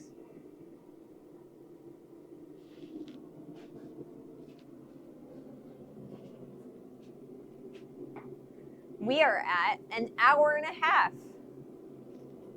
So we got about an hour to go. That's pretty good. I'm glad. I've got another process I want to start today. I meant flexible positions on the handle, but fair, yeah. Yeah. All right. So like I said, we're going to do one more heat on the ball hitch to see if I can't take out that indentation. We might do a little bit on the swage block if we can't take it out the way I want to see it. But we are getting really close to starting to work on the raised edge of the armor. So that's going to be our next process. Fatigue in the wrist reminds me of when I was driving an 8-foot electrical ground rod. I surprised myself by being able to hammer accurately with my left hand as well as my right. Yeah, I'll bet. I saw some rail worker hammers in a museum that were really long, thin and flexible. Must be a very specialized technique they used. I imagine. Yarna is raiding with a party of 27. Thank you so much for that raid. Yarnia. Sorry, if I butcher your name, I apologize. Thank you so much for raiding. Welcome to the stream. I'm Ray. I'm a blacksmith. Today we are working on making a little bit of armor. We're making a pauldron. The design is the pauldron from the Mandalorian, Din Djarin's pauldron. So right now we are doing a process called planishing. That is where we take our already rounded out pauldron and smooth out all of the lumps and bumps that are put in it in the process of curving our sheet steel. After we're done with that, we're going to start putting in some of the decorations. There's some trim on the edges, and there is a central ridge we're going to start putting in. So yeah, that's what we're doing at the moment. But yeah, welcome to the stream. If you guys have any questions at all, don't hesitate to ask. I love answering questions. I've got a lot of knowledge, and if I don't know the answer, there's a lot of other blacksmiths in the chat, and if none of us can answer, I'll look it up for you. So welcome. The Mr. George, thank you so much for that follow. Welcome to the stream. Welcome to the community. Yeah, I think that handleness could have a lot to do with mental barriers against practicing with the offhand. Could be. How are you, Ray? Looking forward to seeing the action in here. I'm doing pretty good. Pretty good overall. It's starting to warm up in here. I am in the middle of the United States. I am on the Illinois side of St. Louis, Missouri. So it's like right on the Mississippi. I'm within about an hour. I'm in the far suburbs. So it's a little on the colder side, but the heat from the forge is starting to warm me up, and I'm pretty excited. If no one knows the answer, I'll make something up. If you know, or if you knew, you wouldn't be asking, right?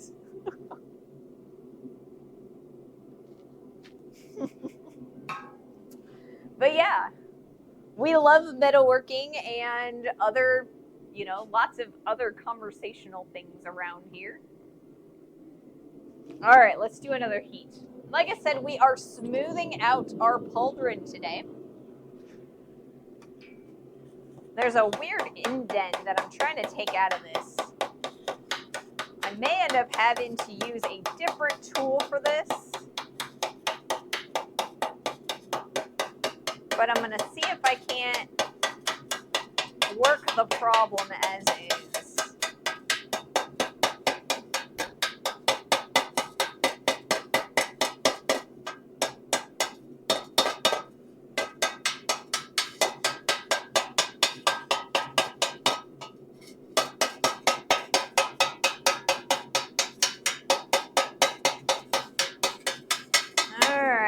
We're doing pretty good. I think it's pretty well coming out of here.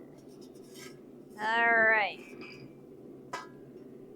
So, my only other problem with this guy is you guys can probably see it from there. I can't see it from here, but we've got more curve on this side than we do on this side. So I need to kind of take care of that, like move the end this direction.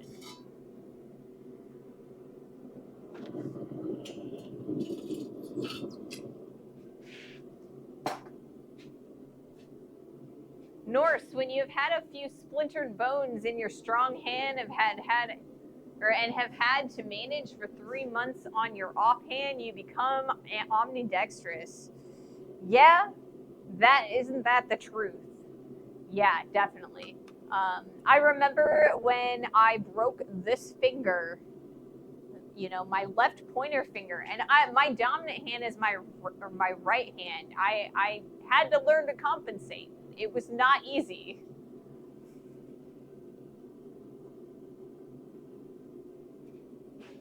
Ambidextrous, ambidextrous. I think those are both similar enough.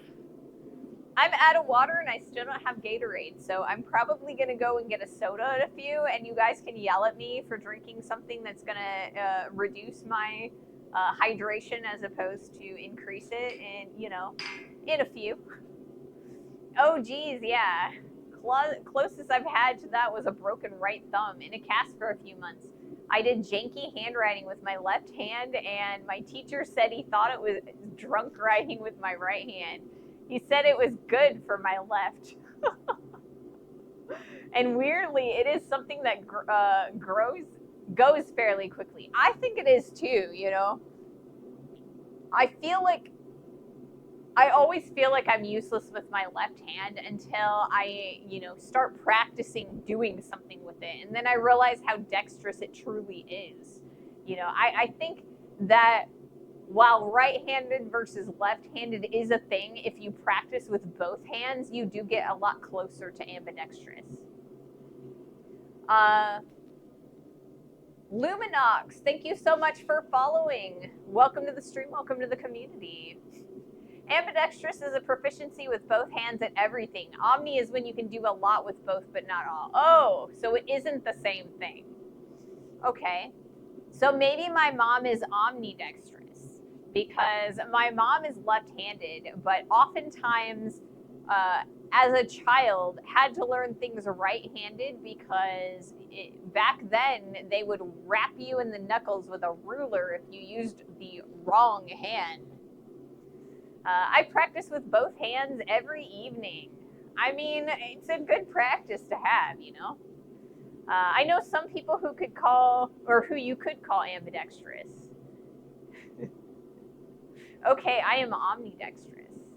I mean, you know, they're really close.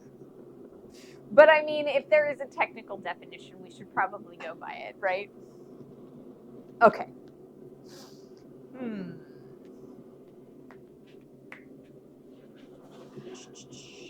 All right, so I'm going to take the trailer hitch out. It's a little warm because I've been using it.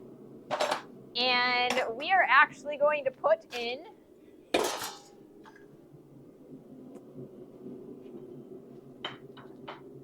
a horn. This is a Hardy horn. I got this guy in Indiana. So we are going to attempt to use this to correct that weird twist and see what we can do there. I don't want to pull out the entire anvil today because it's kind of on the heavy side. And I don't really feel like I need it. So we are going to use our party cone. Drop forged 1. Yes. Hey, I forgot I did that. Yes, it's a new command. Yeah, I added a command on Nightbot so you can hit exclamation point drop, and then Nightbot will count how many times we've dropped stuff. So there also is, mods, there also is a command for resetting the drop counter at the end of the day. It is exclamation point reset drop. And that will reset the count to 0, I believe. All right. Let's see how well we can do this. What'd I do with my other hammer?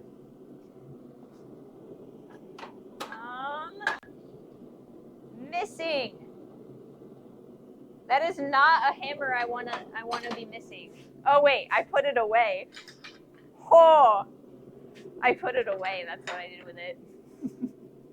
Getting fancy in here. I try. You guys asked for it. It will rather count how many times you drop things plus how many times chat plays with the command, right? Metalcraft is important. Always has been. We go into space soon. Extra. Yeah. I mean, if people want to go to Mars, they're going to need blacksmiths, right? You can't have a full manufacturing until you got, you know, some blacksmithing, right? All right. Let me refocus the camera to make sure that the cone is in focus. I think it probably is, but I just want to make sure. We're going to pan that over just a little bit so it's a little closer to center of the frame. All right. If people want to go to Mars, they need farmers. I mean, yeah, definitely need farmers on Mars.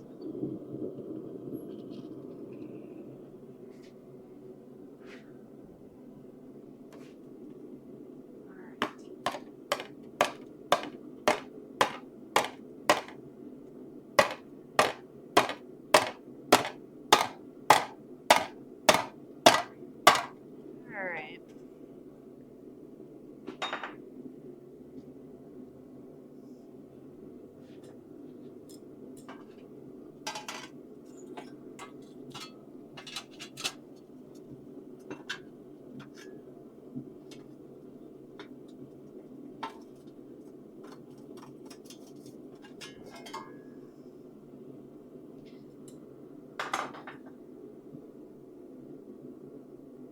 All right, we're going to heat this back up again one more time. Because we're getting there, but we're not quite there yet.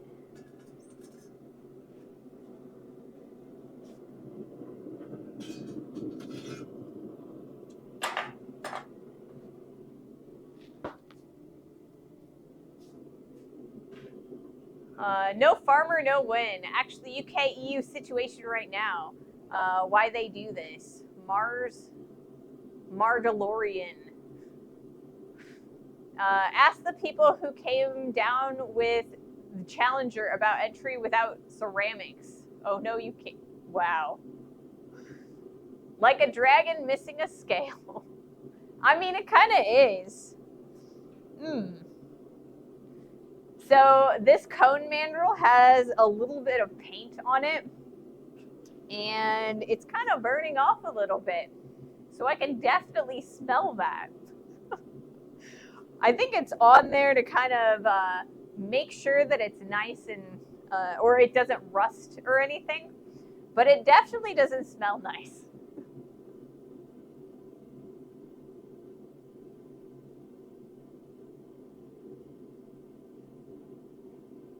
Yes, I did end up reading that out loud. Maybe I probably shouldn't. Maybe when I take this to YouTube, I'll mute that. I don't know.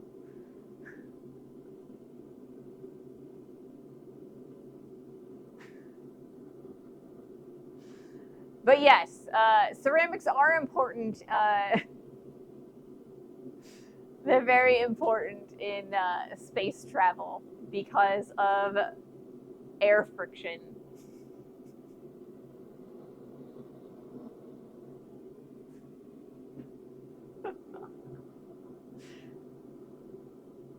I have to kind of trust you guys a little bit, you know, as I read things out loud. Man, that reminds me of the story. So I used to work at a, I used to work in retail a lot. I worked at a Lowe's, which is a hardware store, and I worked in customer service, which meant that I answered phones. And one time I answered a phone, and I had to answer it within 3 rings, whether there were lots of people in front of me or not. And I really was not paying attention to what the person on the phone was saying. It didn't all the way register. And somebody asked me to page somebody over the loudspeaker, and I didn't realize what they made me say. It was not fun. I got yelled at later for it, but people laughed.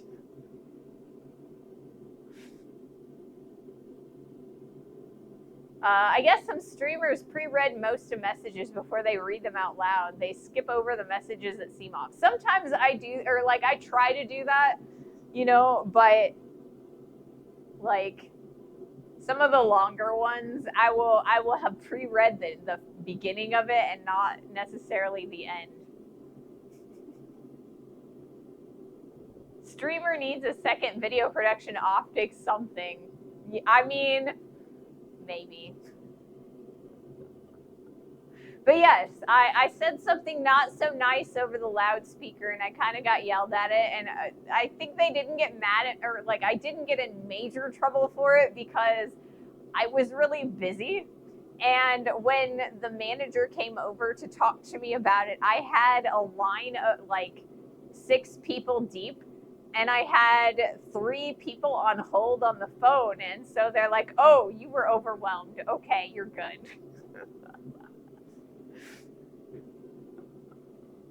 So, yeah.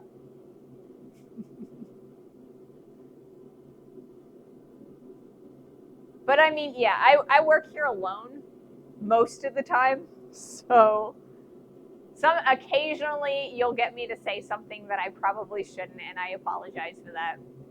Good that your manager understood that it was an honest mistake. Yeah, like I said, and they repeated back to me what I said, and I was like, "Wait, what? Did I say that? I don't remember saying that."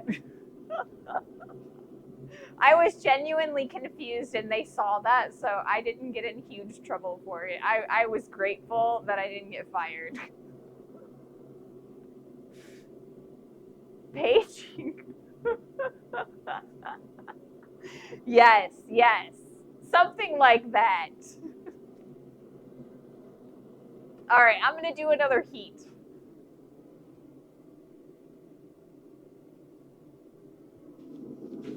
I feel like the Seymour one is just so old that, you know,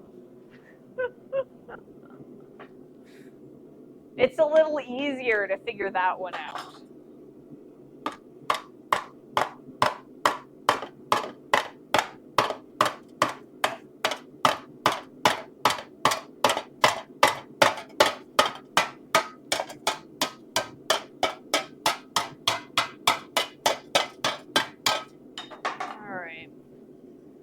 Check that now. Much better. Much better, guys. We're looking pretty even, so I'm pretty happy with that. So the next thing that we're going to do is we're going to change tools again.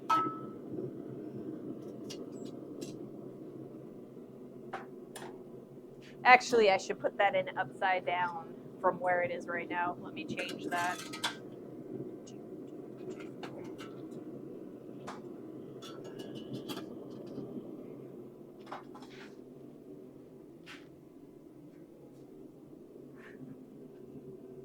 It's actually in my bucket list to get fired from Lowe's. The fired thing is a bit different in the US versus Europe. Some places don't fire anyone, they just put them in non-active. I feel like usually those places they have laws that you can't really fire people. I believe that there's some laws like that in the EU that makes it really hard to fire people. Unless they do something really horrible. In Germany, it's very difficult to get rid of employees. Yeah, I watched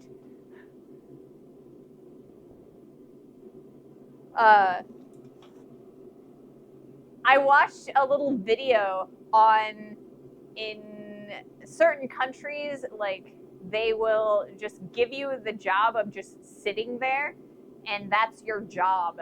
And yeah. In Germany, it's very difficult. Yeah, I already read that one. All right. Let's see. Yes.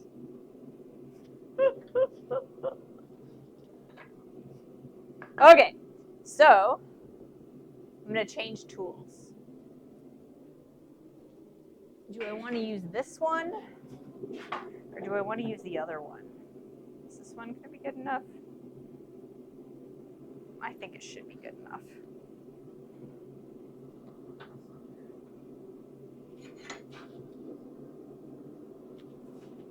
We're going to try this. Okay. So what I have here is a weird little contraption that I kind of came up with, and it may not work, it may work. So basically, we're going to use this as an anvil because we want this nice curve, because this is a disc of steel. We want the hard edges that we have here. Because we're going to be putting raised edges on the piece. But this is a little bit too short to rest on the bottom, and I don't want it to just like fall down. So I have put this piece of wood down here to kind of catch this and make sure that it stays where I put it.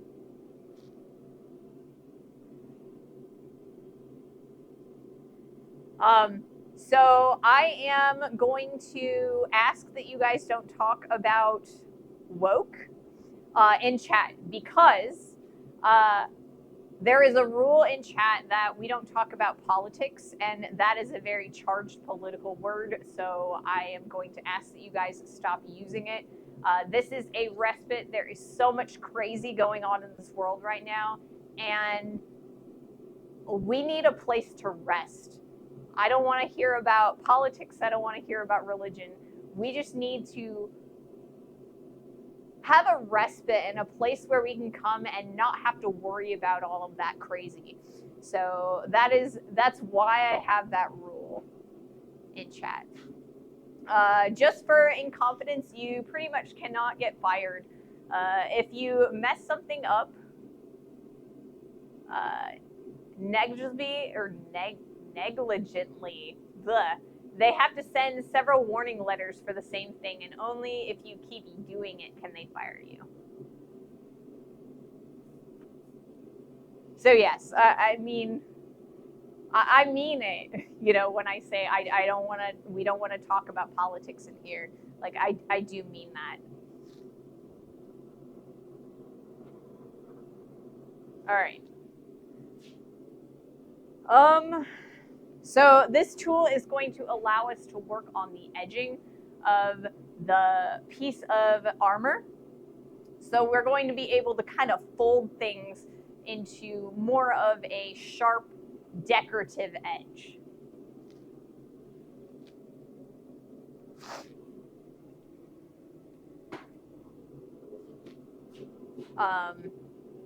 So yeah, we should be able to use this to do, I think. I haven't actually used this for this particular, usually I use the butt end of my anvil for that. So we'll see if it works the way I think it will. Well, talking about worker rights is political too, so should we stop that? I mean, if it's becoming a problem, then yes, we can. Like I said, I just, I want this to be a respite, you know, a space where we talk about things that interest us and we leave the politics for some other time. You know, there's just so much going on. I just, you know, I don't want to hear about it anymore.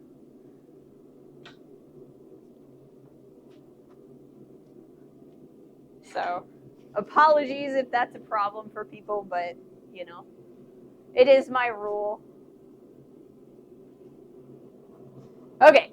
I am going to pull this out and we'll see what happens. This wood might be a little bit too long now that I'm thinking about it. Because I might set it on fire. We'll see how it goes. Like I said, this is kind of an experiment. We have an ad that is going to be starting in about 3 minutes. And so I'm going to try and see what we can do before the ad starts. So let's do that real fast. But I need to, yeah. Okay, we're good.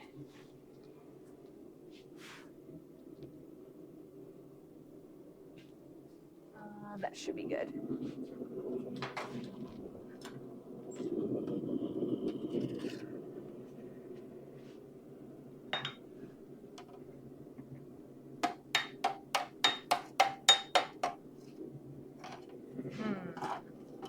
Not working quite the way I want it to, so we'll have to figure something else out. We are getting a nice smooth edge. I'll have to figure out a good way to fix this, make it work the way I want it to.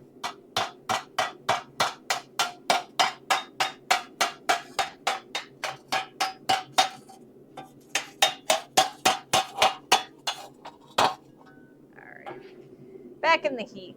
We'll figure it out.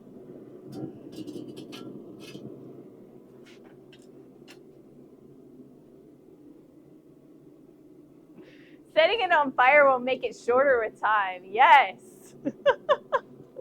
That is very true. All right.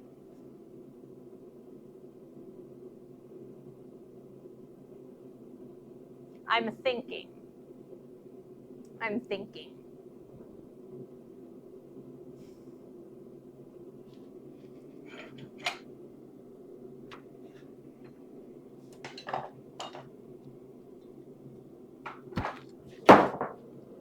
Drop 2. That one was fun. All right, what I do want is the taller disc.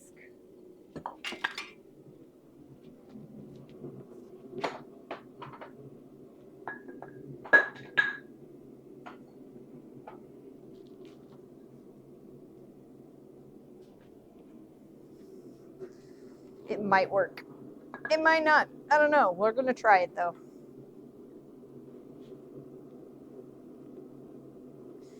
All right. So the goal is if this is taller, then I should be able to bring the pauldron down at a steeper angle. And that was our problem. We kind of had too high of an angle. We definitely need to make it a lot sharper. Yep. Toe check. My toes are fine. I actually was able to like jump out of the way. So my toes are fine. I can't send the same message within 30 seconds. That's not good. I guess that's a spam thing, you know, to take care of spammers, I guess. Now for phase 2, we want a heavier thing to drop. Apparently. I mean, we did drop stuff. We did drop stuff. We dropped a couple things. I think I dropped, you know, that metal, and then I dropped the wood, right? Is that what happened? New rule, Ray can't drop 2 things in 30 seconds. Wow, that's a good rule. I'm going to grab something to drink real fast. I will be right back.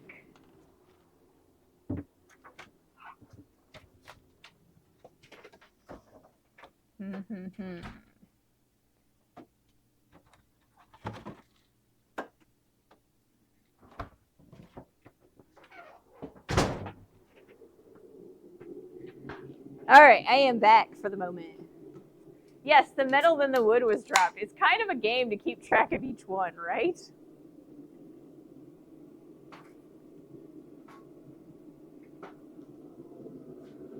Okay. Hopefully this is tall enough. We'll be able to make it work the way we want it to. I don't know for sure.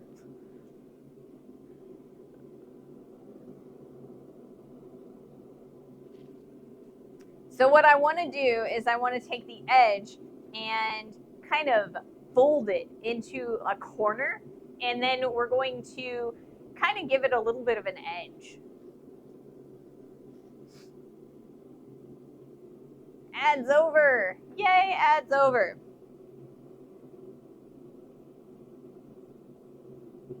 Okay, so what I want to do is I want to fold over the edge so it's a little bit more flat, and then we are going to create a lip and bring it back up just a little bit.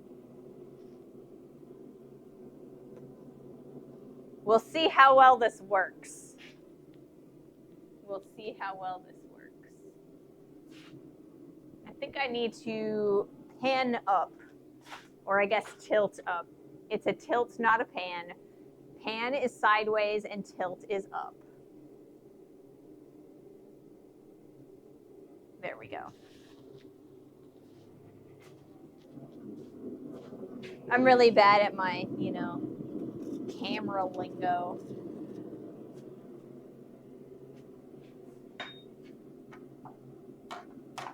All right, much better.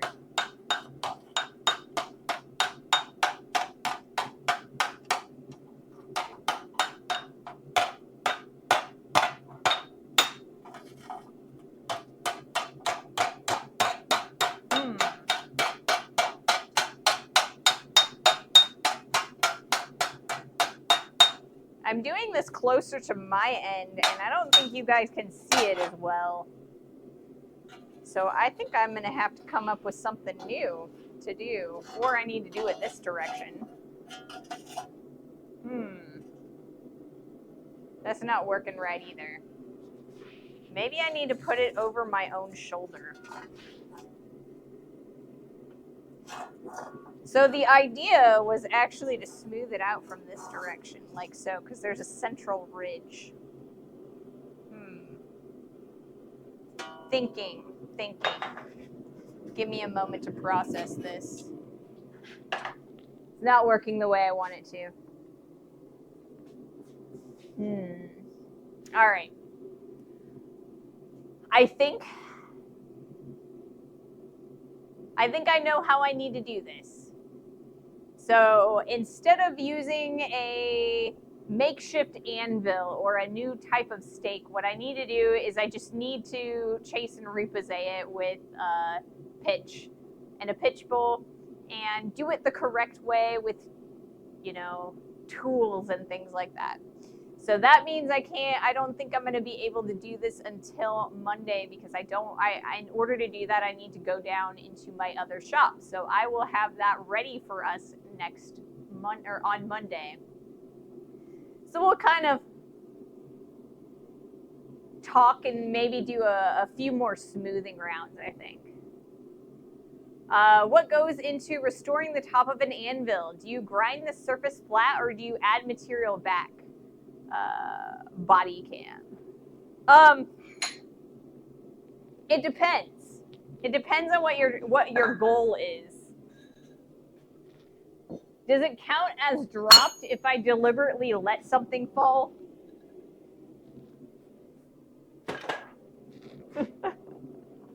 I suppose it counts as being dropped. Okay. I'll keep that in mind.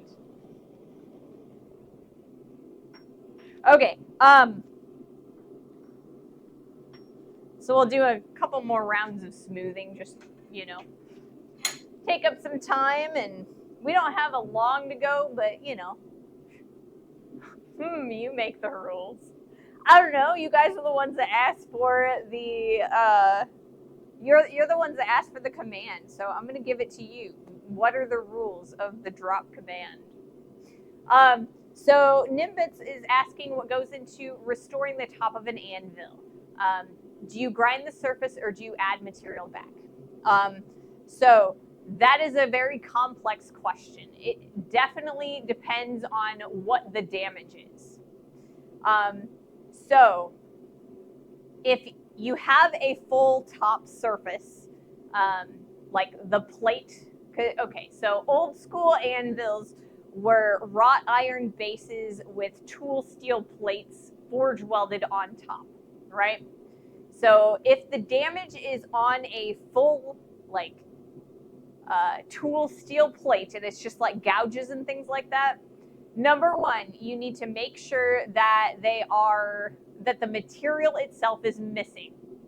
Because if the material is not missing, like it's just a stray hammer blow that dented the plate, what you can do is you can warm it up by using a hot piece of metal and putting it on top of that section, and you can hammer it back in place, right? If there's like an indent and a raised section, you can actually planish that back smooth. Now, if the material is gone, where like if you nicked it with an angle grinder or gouged it with a like a chisel or something like that, you may want to grind it depending on how deep it is. If it's really minor, you might not want to do anything at all. You might just want to find a smooth section to work on.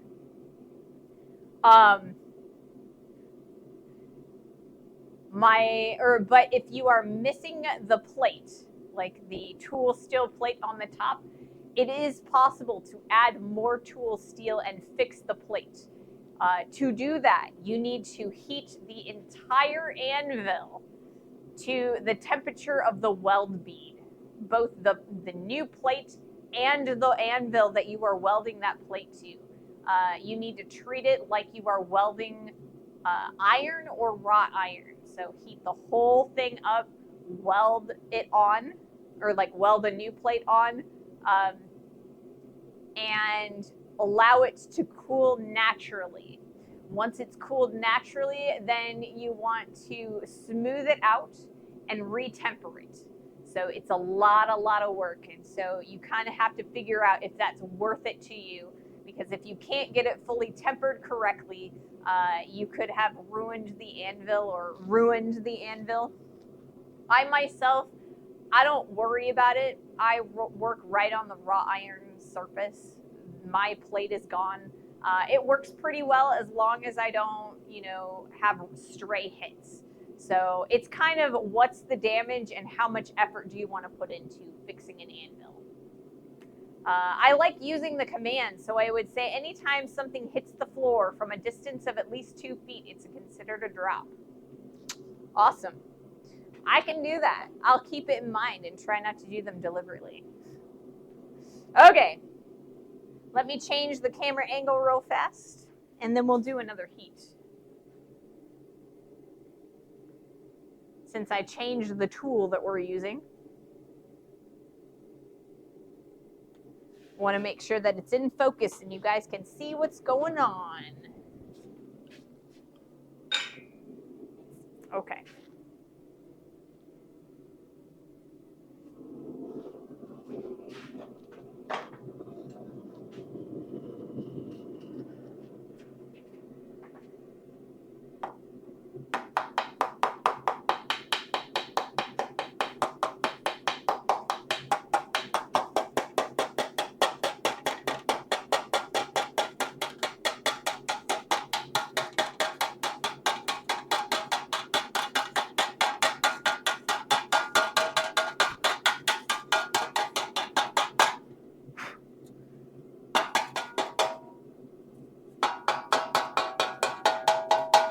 So there are a couple of areas that could use a little bit more planishing. I was gonna be like, it's good enough, but I'll do a couple more rounds, so we don't end the stream early.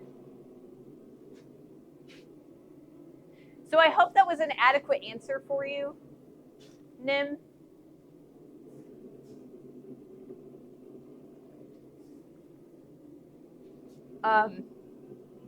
So if there's a specific anvil that you want to learn about fixing, you can send me a picture over the Discord, and I will answer what I would do. But I will preface that by saying I am one of those people that I am much more inclined to leave a tool as is if it's still usable than restore a tool. I mean, I'm definitely going to like chase the surface, or I mean, if it's if the material is not gone, and I am going to dress my hammer faces, make sure that I take all the surface rust off and stuff like that. But like I said, I've never put the plate back on my anvil because it's just not worth it to me. That's a lot of effort that and a lot of time and tools that I don't have. But yeah, it depends on what your goals are.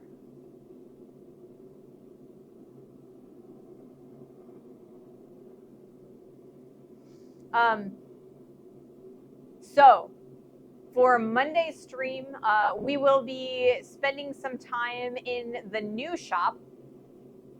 I might missed of some of that. Dog is going nuts, probably deer in the yard or something, but thanks for the info. Yeah, so I mean, you can go back in the VOD, or I can explain it again if you need me to. But yeah, on Monday's stream, I'm planning on having it down in my new shop. We'll do as much as we can there. So what we're going to be doing is filling the shoulder plate with microcrystalline wax, and then we're using that as a resist to kind of chase in the designs and make sure that they're nice and pretty. We're going to be using different tools and doing a bit of chasing and repose. So that is the goal for Monday. If I can't manage to get the shop ready in time for Monday's stream, we will probably do a temporary change of projects. And, because there's always there's always a chance that something goes crazy and I just don't have it ready in time. The plan is to be down in the other shop, but like I said, if it is not ready, we will just do a temporary change of projects.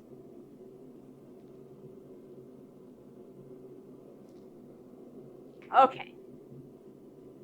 But the goal is to go all the way through on this project. In order to make it ready, I think the only thing I need to do is get more oxygen.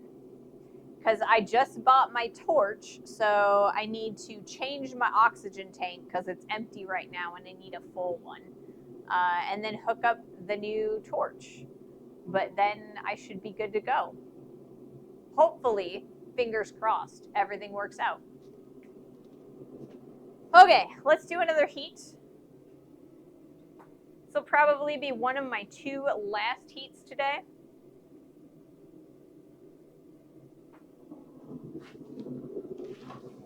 But yeah, we're going to be decorating this thing on Monday.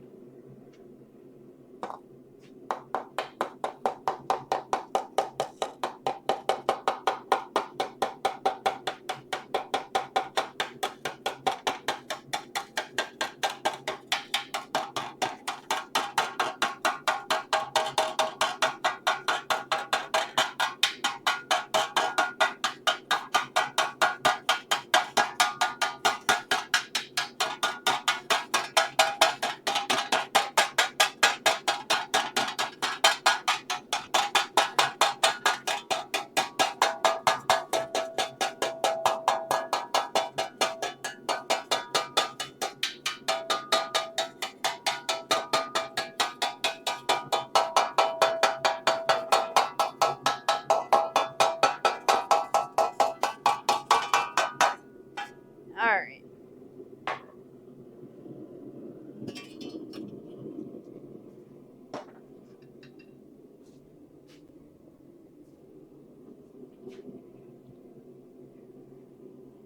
Okay.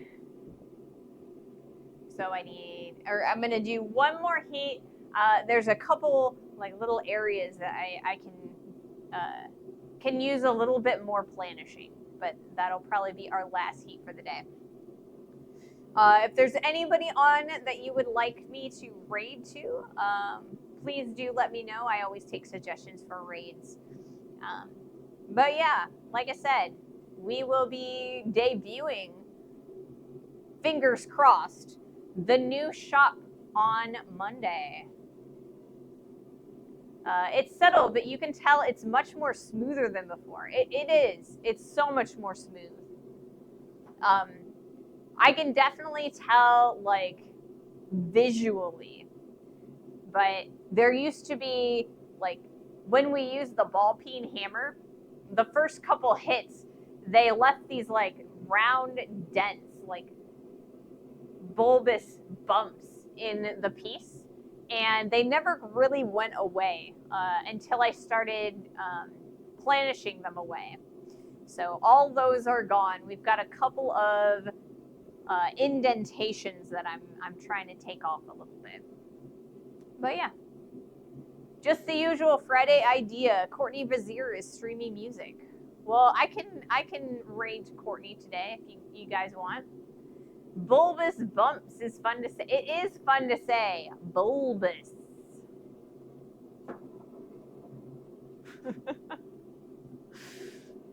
It's got that alliteration with the two B's. Or I guess, is that consonants or is that alliteration? I would have to ask my sister, I think. She's the linguist.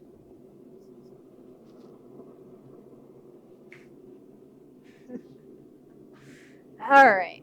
Last heat, guys. I hope you guys have an amazing weekend this weekend. I got a lot to do. A lot to do.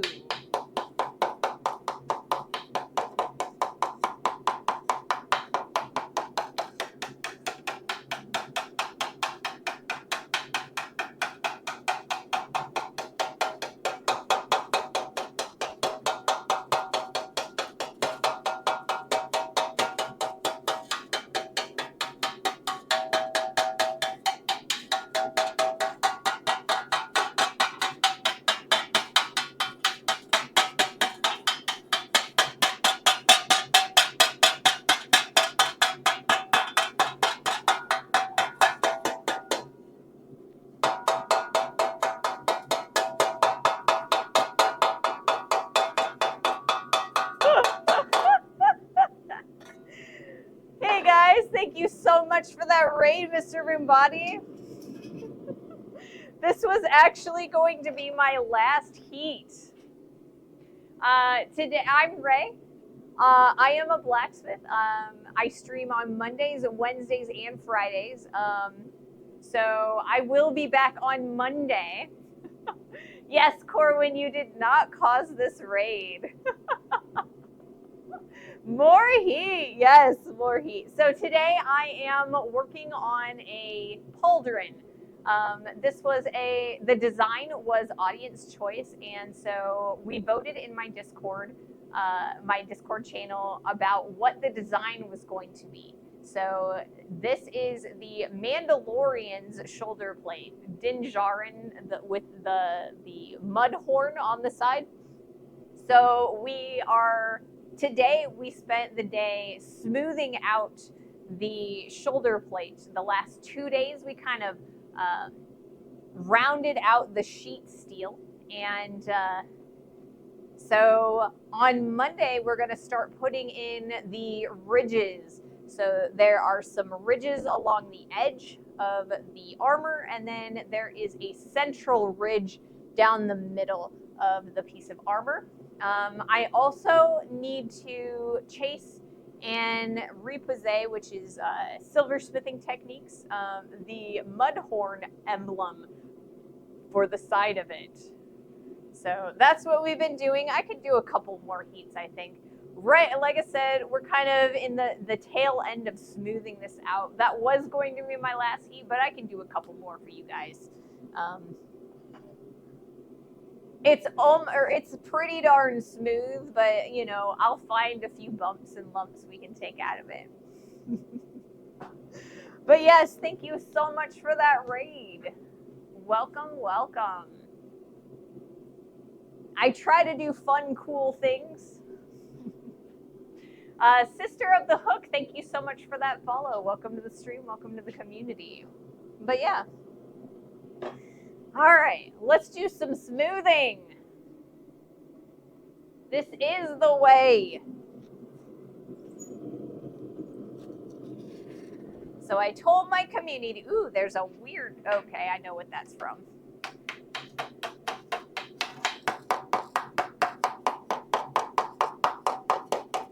So planishing is a technique that allows me to smooth out any lumps or bumps that happen in the process of rounding out a piece of sheet metal.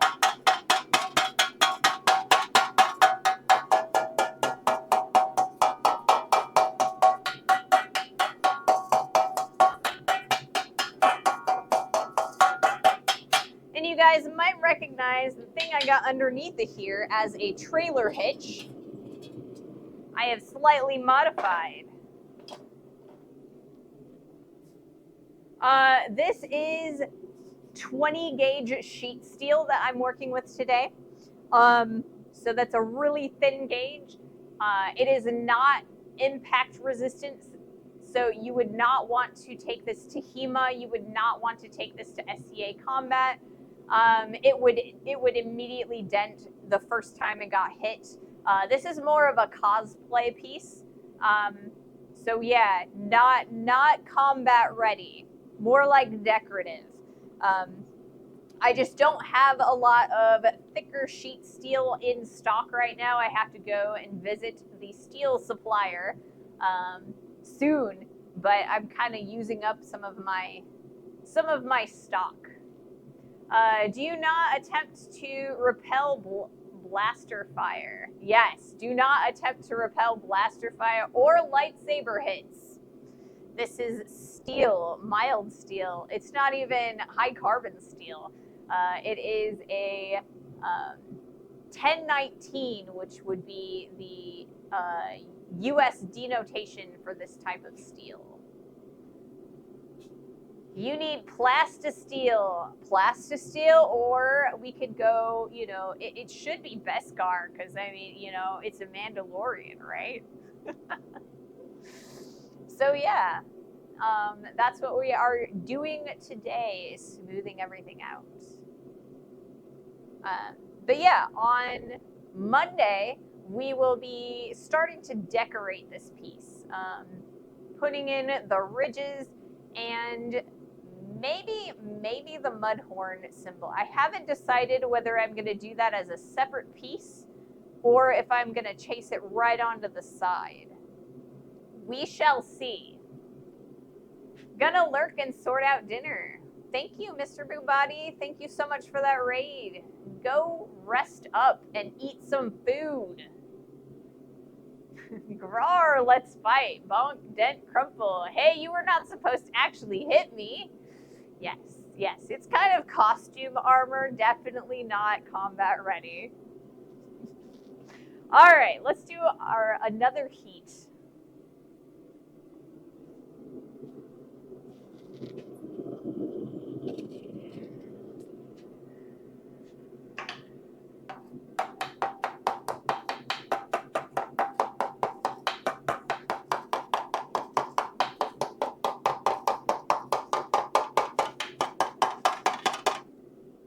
Ooh, it's really hot.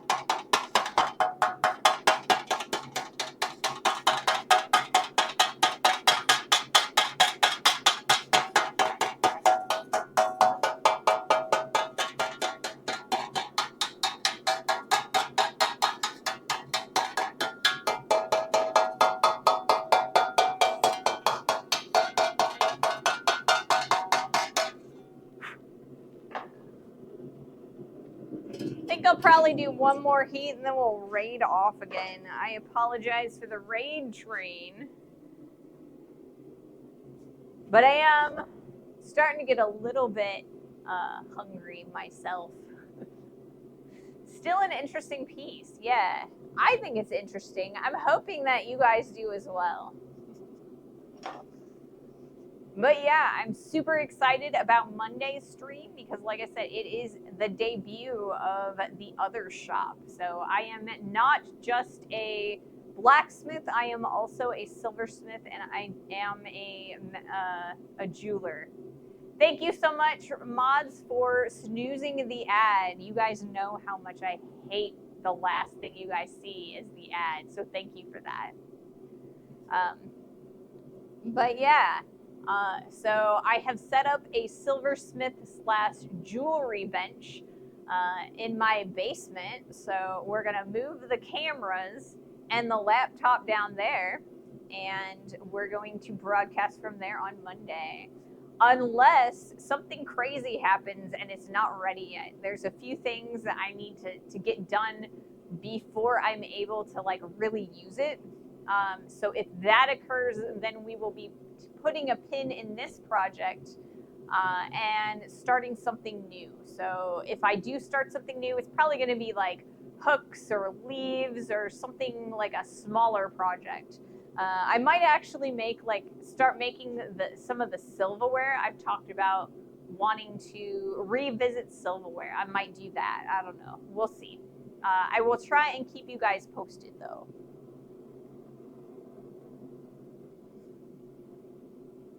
The things I need to do, like I said earlier, I need to fill my oxygen tank for my oxypropane torch. It's a jeweler's torch. The other thing that I need to do is mount my downstairs post vise. So this right here is a post vise. It has like a leg that goes down to the floor so you can hammer directly onto it. All of that pressure doesn't rip it out of the desk or the stand, it goes directly into the ground. So I have a second post vise and I gotta mount it to its stand down there. So once those two things are done, it'll be ready to broadcast out of. Fingers crossed, I'll get those two things done this weekend. All right, last heat. Last heat.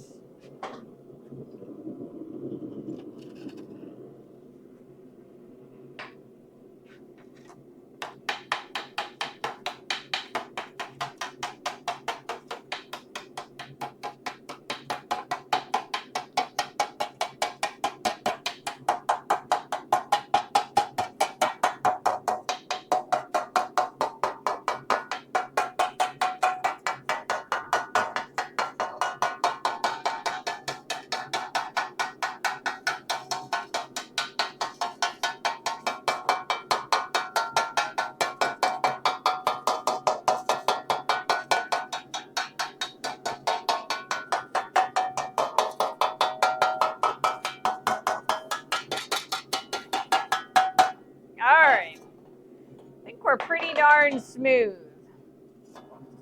So I think that's going to be the end of the day. Ooh, there's a little weird, okay. I'll figure that out when I go to put that central ridge. There's a weird bump right here and it's kind of dull, or like there's an indent right here. But I need to put a stripe right down here and it's going to be flat. So that'll take care of that really nicely. So we will save that for Monday when we put this central stripe in. So thank you guys so much for joining me today. I hope you've had as much fun as I have. This hammering was quite musical. All different tones were made at a regular rate.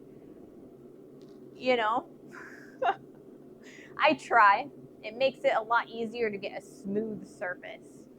So thank you guys so much. Amazonian Cosplay, thank you so much for that follow. Welcome to the stream. Welcome to the community. I'm going to turn on my end screen and we're going to raid off. Yes. Jet12302, thank you so much for that follow. I hope you guys have an amazing weekend, and I hope to see you on Monday. We're going to raid off to Courtney Vizier.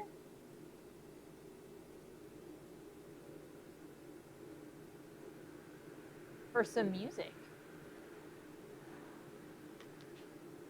Thanks for the stream. The Pauldron is really shaping up. Yeah. Alrighty, guys. Thank you guys so much, and have a wonderful rest of your day and a great weekend. I'll see you guys Monday. Bye.